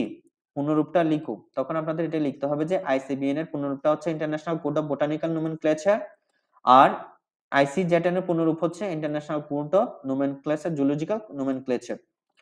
তো এদের দুজনের উপর বেসিস করে কিন্তু মূলত পক্ষে উদ্ভিদ এবং প্রাণীর নামকরণটা করতে হয়। আমরা চাইলে কিন্তু মনের মতো নামকরণ করতে পারবো না। প্রকৃতপক্ষে এই কোড পুস্তকাকারে লিখিত একটি দলিল। নামকরণ ল্যাটিন শব্দে হওয়ায় কোন জীবের বৈজ্ঞানিক নাম সারা বিশ্বে একই নামে পরিচিত হয়। নামকরণটা কেন সারা বিশ্বে একই নামে পরিচিত, সেটা হচ্ছে ল্যাটিন শব্দ হওয়ায় মূলত পক্ষে বৈজ্ঞানিক নাম সারা বিশ্বে একই নামে পরিচিত হয়। তো এই পয়েন্টগুলো মার্ক করা হবে। আপনারা পেন্সিল দিয়ে মার্ক করে রাখবেন, এগুলো পরবর্তীতে পড়ার সময় অবশ্যই আপনাদের কাজে লাগবে। এরপর হচ্ছে দ্বিপদ নামকরণের এই যে ইংলিশে একটা নাম আছে বাইনোমিয়াল নোমেনক্লেচার। বাইনোমিয়াল নোমেনক্লেচার শিখার সময় এটাও ভালো মতো শিখে নিবেন। এরপরে আসি আমরা এই যে দ্বিপদ নামকরণ করছি, এই দ্বিপদ নামকরণটা আসলে কে জিনিসটার জন্য দায়ী? এই জিনিসটা 1753 সালে সুইডিশ বিজ্ঞানী ক্যারোলাস লিনিয়াস স্পেসিস প্ল্যান্টার নামক বইটি রচনা করেন। এই বইটি উদ্ভিদ বিজ্ঞানের এক গুরুত্বপূর্ণ অধ্যায় সূচনা করেন, কারণ এর প্রকাশনার মাধ্যমে তিনি দ্বিপদ নামকরণের পদ্ধতির প্রবর্তন করে থাকেন এবং গণ প্রজাতির সংজ্ঞা দিয়ে থাকেন। এই যে এখানে দেখেন যে 1753 সালে সুইডিশ বিজ্ঞানী ক্যারোলাস লিনিয়াস, এটা খুব মোস্ট ইম্পর্টেন্ট, তার বইয়ের নাম কি? স্পিসিস প্ল্যান্টাম। এরপর হচ্ছে এই বইটি উদ্ভিদ বিজ্ঞানের এক গুরুত্বপূর্ণ অধ্যায় সূচনা করেন তিনি দ্বিপদ নামকরণ। এই বইটার মাধ্যমে কি করেছিলেন? দ্বিপদ নামকরণ পদ্ধতির প্রবর্তন করেছিলেন, গণ ও পদাতির সংজ্ঞা দিয়েছিলেন। এই বইটার মাধ্যমে ইনি দ্বিপদ নামকরণ যেমন করেছিলেন, তেমনি গণ ও পদাতি বলতে আসলে কি বোঝায় এই জিনিসটা সম্পর্কে ইনি এখানে ব্যাখ্যা দিয়েছিলেন। তিনি প্রথমে এই গ্রন্থে জীবের শ্রেণী বর্গ গোত্র গণ প্রজাতি ধাপগুলো ব্যবহার করেন। লিনিয়াসের এই দ্বিপদ নামকরণ পদ্ধতি নিঃসন্দেহে একটি চমৎকার উদ্ভাবন। এই পদ্ধতি অনুযায়ী প্রতিটি জীবের আলাদা আলাদা নাম থেকে থাকে। ঠিক আছে, তো এখান থেকে এতটুকু পর্যন্ত। এটা মোস্ট ইম্পর্টেন্ট, একটা এমসিকিউর জন্য বলতে পারেন অথবা নিজের আইকিউর জন্য। এমসিকিউর জন্য মোস্ট ইম্পর্টেন্ট। ঠিক আছে, যে কে দ্বিপদ নামকরণ পদ্ধতির প্রবক্তা? দ্বিপদ নামকরণের প্রবক্তা কাকে বলা হয়? তখন বলতে হবে ক্যারোলাস লিনিয়াসকে দ্বিপদ নামকরণের প্রবক্তা বলা হয়ে থাকে। আর ইনি তার কোন বইয়ের মধ্যে বা কোন গ্রন্থের মধ্যে মূলত পক্ষে এই দ্বিপদ নামকরণের পদ্ধতিটা উপস্থাপন করেছিলেন? তখন বলতে হবে যে স্পেসিস প্ল্যান্টাম। কত সালে? 1753 সালে। এমসিকিউর জন্য মোস্ট ইম্পর্টেন্ট এবং বারবার এমসিকিউ গুলো যদি এই পয়েন্ট থেকে আসে তাহলে এখান থেকেই আসবে। তো এখানে আমরা এখন দেখবো আমাদের কিন্তু মূল টপিকস গুলো পড়া শেষ। আমাদের কিন্তু এখন মূল টপিকস গুলো পড়া শেষ, অর্থাৎ এই অধ্যায়ের মধ্যে যত ধরনের খুঁটিনাটি আছে, যত ধরনের সিকিউ আসবে এবং যত ধরনের প্রশ্ন আসতে পারে সবগুলো আপনাদের সামনে এখন উপস্থাপন করা হয়েছে। এখন আমরা যাব জেনারেল পার্ট গুলোর মধ্যে বা জেনারেল অংশগুলোর মধ্যে, যে বেসিক কতগুলো পয়েন্ট আছে এগুলো। যেমন এই পদ্ধতি অনুযায়ী প্রতিটি জীবের এক নামকরণ ল্যাটিন ভাষায় কিংবা ল্যাটিন ভাষার মতো করে উপস্থাপন করতে হবে। অর্থাৎ কতগুলো শর্ত আছে, নামকরণ ল্যাটিন ভাষার মতো করে উপস্থাপন করতে হবে। তরুণ প্রাণীবিজ্ঞানী সাজিদ আলী হাওলাদার সম্প্রতি নতুন প্রজাতির এক ব্যাঙ আবিষ্কার করেছেন, যা কেবল ঢাকায় পাওয়া যায়। ব্যাঙটির বৈজ্ঞানিক নাম হচ্ছে জাকারানা ঢাকা। ঠিক আছে, সাজিদ আলী হাওলাদার নামটা মনে রাখতে হবে, এমসিকিউ তে আসে। নামটা হচ্ছে, ব্যাঙের নামটা কি? জাকারানা ঢাকা। জাকারানা ঢাকা এটার নামকরণ করেছিলেন। তারপর হচ্ছে এরপরে ঢাকা বিশ্ববিদ্যালয়ের প্রাণিবিদ্যা বিভাগের প্রতিষ্ঠাতা কাজী জাকের হোসেনের প্রতি সম্মান দেখিয়ে এই গণের নাম জাকেরানা রাখা হয়েছে। তাহলে কার প্রতি সম্মান দেখিয়ে? কাজী জাকের হোসেনের প্রতি সম্মান দেখিয়ে জাকেরানা রাখা হয়েছে। এরপরে বি, বৈজ্ঞানিক নামের দুটি অংশ থাকবে। বৈজ্ঞানিক নামের দুটি অংশ থাকবে, এগুলো কিন্তু শর্ত। এগুলো কিন্তু শর্ত, এক একটা শর্ত। যে দ্বিপদ নামকরণ কিভাবে লিখতে হয়, দ্বিপদ নামকরণ কিভাবে লিখতে হয়, প্রশ্নও আসে মাঝে মাঝে যে দ্বিপদ নামকরণ পদ্ধতি কিভাবে লিখতে হবে। দ্বিপদ নামকরণ পদ্ধতি কিভাবে লিখতে হবে, শর্তগুলো হচ্ছে এটা। প্রথম হচ্ছে ল্যাটিন ভাষায়। এরপর হচ্ছে বৈজ্ঞানিক নামের দুটি অংশ থাকতে হবে, প্রথম নামটা হবে গণ, এরপরে দ্বিতীয় অংশটা হবে প্রজাতি। যেমন এখানে রুই মাছের বৈজ্ঞানিক নাম দেওয়া আছে লেবিউ রোহিতা। হাতে যখন লিখবেন, আমি আবার বলছি, বৈজ্ঞানিক নাম যখন হাতে লিখবেন তখন অবশ্যই ডান দিকে একটু বাঁকা করে লিখতে হবে। ঠিক আছে, সরি, যখন হাতে লিখবেন অবশ্যই নিচে দাগ দিতে হবে। যখন হাতে লিখবেন তখন অবশ্যই নিচে দাগ দিতে হবে। যেমন লেবিউ রুহিতা, লেবিউ রুহিতা। ঠিক আছে, ল্যাটিন হরফে যখন লেখা হয় তখন একটু বাঁকা করে লেখা হয়। ল্যাটিন হরফে যখন লেখা হয় তখন একটু ইটালিক হবে। ঠিক আছে, বাঁকা করে একটু লিখতে হয়। এরপরে যখন হাতে লিখবেন, বৈজ্ঞানিক নাম হাতে লেখার সময় সর্বপ্রথম যেটা মাথায় রাখবেন সেটা হচ্ছে বৈজ্ঞানিক নাম হাতে লেখার সময় অবশ্যই গণনামের নিচেও দাগ দিতে হবে আলাদা করে, এবং প্রজাতির নামের নিচেও আলাদা করে দাগ দিতে হবে। এটা হচ্ছে বৈজ্ঞানিক নাম হাতে লেখার সর্বপ্রথম শর্ত। যদি পরীক্ষার খাতায় বৈজ্ঞানিক নাম লেখার সময় আপনারা বৈজ্ঞানিক নামের গণ এবং প্রজাতি অংশের নিচে দাগ না দেন, আন্ডারলাইন না করেন, তাহলে কিন্তু নামটা কেটে দিবে, উত্তরটা ভুল হয়ে যাবে। শুদ্ধ লিখলেও ভুল হয়ে যাবে, শুধুমাত্র নিচে আন্ডারলাইন না করার জন্য। ঠিক আছে? তো এরপরে সি নাম্বার হচ্ছে জীবজগতের প্রতিটি বৈজ্ঞানিক নামকে অন্যান্য বা ইউনিক হতে হয়। এই জিনিসটাকে অবশ্যই ইউনিক হতে হবে, কারণ একই নাম দুটি পৃথক জীবের জন্য ব্যবহার করার অনুমতি নেই। বৈজ্ঞানিক নামের প্রথম অংশের প্রথম অক্ষর বড় অক্ষরে হবে, যেমন দেখেন এখানে বড় অক্ষর না, এল হচ্ছে বড় অক্ষরের হবে, বাকি সবগুলো হচ্ছে ছোট অক্ষর। তো এই কয়েকটা নিয়ম ছিল। এরপরে আমরা এখানে উদাহরণ দিয়েছে এলিয়াম চিপা। এখানে যে উদাহরণগুলো দেওয়া আছে, এখানে যে উদাহরণগুলো দেওয়া আছে বৈজ্ঞানিক নাম সহকারে, এই উদাহরণগুলোকে খাতার মধ্যে অবশ্যই লিখে মুখস্থ করে ফেলবেন। ঠিক আছে? আর খাতার মধ্যে লেখার নিয়ম বলছি, সেটা হচ্ছে হাতে যখন লিখবেন তখন লেখার সময় গণনামের নিচেও দাগ দিবেন, লম্বা আন্ডারলাইন করার মতো। আমরা যেমন শূন্যস্থান পূরণের দাগ টানি না, ওইরকম লম্বা দাগ টানতে হবে। এরপরে হচ্ছে প্রজাতির নামের নিচেও লম্বা দাগ টানতে হবে। যদি দাগ না টানেন তাহলে কিন্তু প্রশ্নের উত্তর ভুল হবে। ওকে, সেজন্য এইভাবে দাগ টানতে হবে। এরপরে হচ্ছে বৈজ্ঞানিক নাম মুদ্রণের সময় সর্বদা ইটালিক অক্ষরে লিখতে হবে। ওই যে বলছিলাম বাঁকা করে লিখতে হয় ইটালিক অক্ষরে। ঠিক আছে? যখন মুদ্রণের কাজ চলবে তখন একটু ইটালিক হরফে লিখতে হবে। দানের বৈজ্ঞানিক নাম দেওয়া আছে। দানের বৈজ্ঞানিক নাম হচ্ছে অরাইজা সেটিভা। দানের বৈজ্ঞানিক নাম কি? অরাইজা সেটিভা। কাতলা মাছের বৈজ্ঞানিক নাম কি? কাতলা, কাতলা। হাতে লেখার সময় গণ ও প্রজাতির নামের নিচে আলাদা দাগ টানতে হবে। এই যে এখানে দিয়ে দিল। এই যে দেখেন অরাইজা সেটিভা, কাতলা, কাতলা। এটাই হচ্ছে নিয়ম। হাতে যখন লিখবেন, এই যে প্রথমে বললাম এই যে বৈজ্ঞানিক নামগুলো আছে এগুলো আপনাদের লাগবে। সেজন্য ভিডিওটা দেখার সময় মূলত পক্ষে আলাদা করে এই বৈজ্ঞানিক নামগুলো আপনাদের বইয়ের মধ্যে মার্ক করে রাখবেন, অথবা নোট করার সময় এগুলো আলাদা করে নোট করে ফেলবেন বৈজ্ঞানিক নামগুলোকে। একদিকে নাম লিখবেন, অপরদিকে বৈজ্ঞানিক নাম লিখবেন, এভাবে মুখস্থ করতে হবে। আর হাতে লেখার সময় অবশ্যই লিখার গণনামের নিচে দাগ দিতে হবে এবং প্রজাতির নামের নিচে দাগ দিতে হবে। এটা হচ্ছে মাস্ট। যদি কয়েকজন বিজ্ঞানী একই জীবকে বিভিন্ন নামকরণ করেন, তবে অগ্রাধিকার আইন অনুসারে প্রথম বিজ্ঞানী কর্তৃক প্রদত্ত নামটি গৃহীত হবে। এটা কিন্তু এমসিকিউ তে কয়েকবার এসেছিল, যে নামকরণের ক্ষেত্রে দুজন বিজ্ঞানীর ক্ষেত্রে কোন জনের বৈজ্ঞানিক নামটা সবচেয়ে বেশি প্রাধান্য পাবে, এই জিনিসটা। তো যিনি প্রথম কোন জীবের বিজ্ঞানসম্মত নাম দিবেন, তার নাম প্রকাশের সাল সহ উক্ত জীবের বৈজ্ঞানিক নামের শেষে সংক্ষেপে সংযোগ করা বা সংযোগ করতে হয়। এই জিনিসটা যে দেখেন এখানে লিনিয়াস 1758, তার মানে হোমো সেপিয়েন্স লিখছে, এরপরে এল ডট, হ্যাঁ এরপরে হচ্ছে কমা 1758, এইভাবে লিখতে হবে। 1758 এল ডট কমা 1758। আমি আবার বলছি, নামকরণ লেখার সময় একটা শর্ত বলে দিয়েছে যে নামের শেষে সংক্ষেপে সংযোগ করতে হবে সাল সহ। তো সেজন্য মূলত পক্ষে হোমো সেপিয়েন্স যখন লিখবেন তখন এল ডট কমা 1758 এটা লিখে দিবেন। তখন এটা হচ্ছে একদম সঠিক উত্তর, মানে পিওর 100% সঠিক। এরপরে অরাইজা সেটিভও সেম, লিনিয়াস আবিষ্কার করেছিল 1753 সালে, এজন্য মূলত সংক্ষেপে এভাবে লেখা হয়। That's it. এটাই হচ্ছে মূলত পক্ষে নামকরণ লেখার পদ্ধতি। নামকরণ লেখার পদ্ধতি। তাহলে এতক্ষণ পর্যন্ত আমরা যে দেখলাম এ থেকে এইচ পর্যন্ত, এগুলো হচ্ছে নামকরণ লেখার পদ্ধতি, কিভাবে নামকরণ লিখতে হয়। তো এখন আমরা দেখি কয়েকটি জীবের দ্বিপদ নামকরণ পদ্ধতি। যেমন এখানে অনেকগুলো নাম দেওয়া আছে, ধান, পাট, আম, কাঁঠাল, শাপলা, জবা, কলেরা জীবাণু, ম্যালেরিয়া জীবাণু। চেষ্টা করবেন হচ্ছে এই নামকরণগুলো সবগুলো মুখস্থ রাখার জন্য, কারণ এগুলো হচ্ছে পরীক্ষার মধ্যে আসে, এবং আপনাকে যখন ইন্টারমিডিয়েটে পড়বেন তখনও লাগবে, অর্থাৎ বারবার পেশ করবেন, এই ওয়ার্ডগুলো বারবার পেশ করবেন। তো এখন যেহেতু শুরুর দিকে অনেক সময় আছে, তো এগুলো মুখস্থ করে ফেলতে পারলে সবচেয়ে বেশি ভালো। সেজন্য বলবো যে প্রত্যেকটা নামকরণ মুখস্থ করে বারবার প্র্যাকটিস করবেন, বারবার প্র্যাকটিস করবেন। দেখবেন যে একটু 30 মিনিটে পারতেছেন না, সেটা 1 ঘন্টা ট্রাই করেন, দেখবেন যে 1 ঘন্টা পারতেছেন না, 2 ঘন্টা ট্রাই করেন। এট লিস্ট ট্রাই করে যদি একবার মুখস্থ করে রাখতে পারেন, তাহলে কিন্তু আপনাদের অনেক উপকারে আসবে এই জিনিসটা। যে বিভিন্ন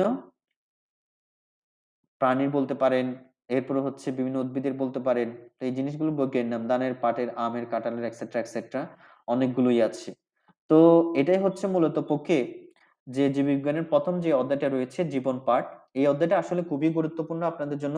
সর্বপ্রথম যেহেতু নতুন আপনারা বিজ্ঞান বিভাগের এবং কথা হচ্ছে এটা পরীক্ষার মধ্যেও খুবই গুরুত্বপূর্ণ। কারণ জীববিজ্ঞানটাই কি যদি আমরা না জানি, তাহলে আমরা জীববিজ্ঞান নিয়ে কিছু করতে পারবো? এখন কথা হচ্ছে অবশ্যই জীববিজ্ঞান সম্পর্কে আমাদের ১ম এ জানতে হবে, তারপরে আমরা কাজ করতে পারবো। ওকে? তো আপনারা সবাই এই ভিডিওটার মধ্যে আ যা আমি বলেছি, যে জিনিসগুলো হাইলাইট করতে বলেছি, এগুলো পেন্সিল দিয়ে হাইলাইট করে রাখবেন। এরপরে যে প্রশ্নগুলো বলেছি, এই প্রশ্নগুলো অবশ্যই চাইলে আপনারা খাতার মধ্যেও লিখে রাখতে পারেন অথবা ওই টপিকস এর উপরে এই প্রশ্নগুলো ছোট করে দিয়ে অন্য কলম দিয়ে অথবা নীল কালারের কলম দিয়ে লিখে রাখতে পারেন। যে পড়ার সময় যাতে আপনারা বুঝতে পারেন যে এই টপিকস এর প্রশ্ন এটা হতে পারে। তাহলে আপনাদের মূলত পক্ষে পড়তে সহজ হবে এবং ভালো লাগবে। তো ভিডিওটা যদি ভালো লেগে থাকে তাহলে অবশ্যই লাইক করবেন, কমেন্ট করবেন এবং যারা এখনো পর্যন্ত সাবস্ক্রাইব করেননি তারা অবশ্যই সাবস্ক্রাইব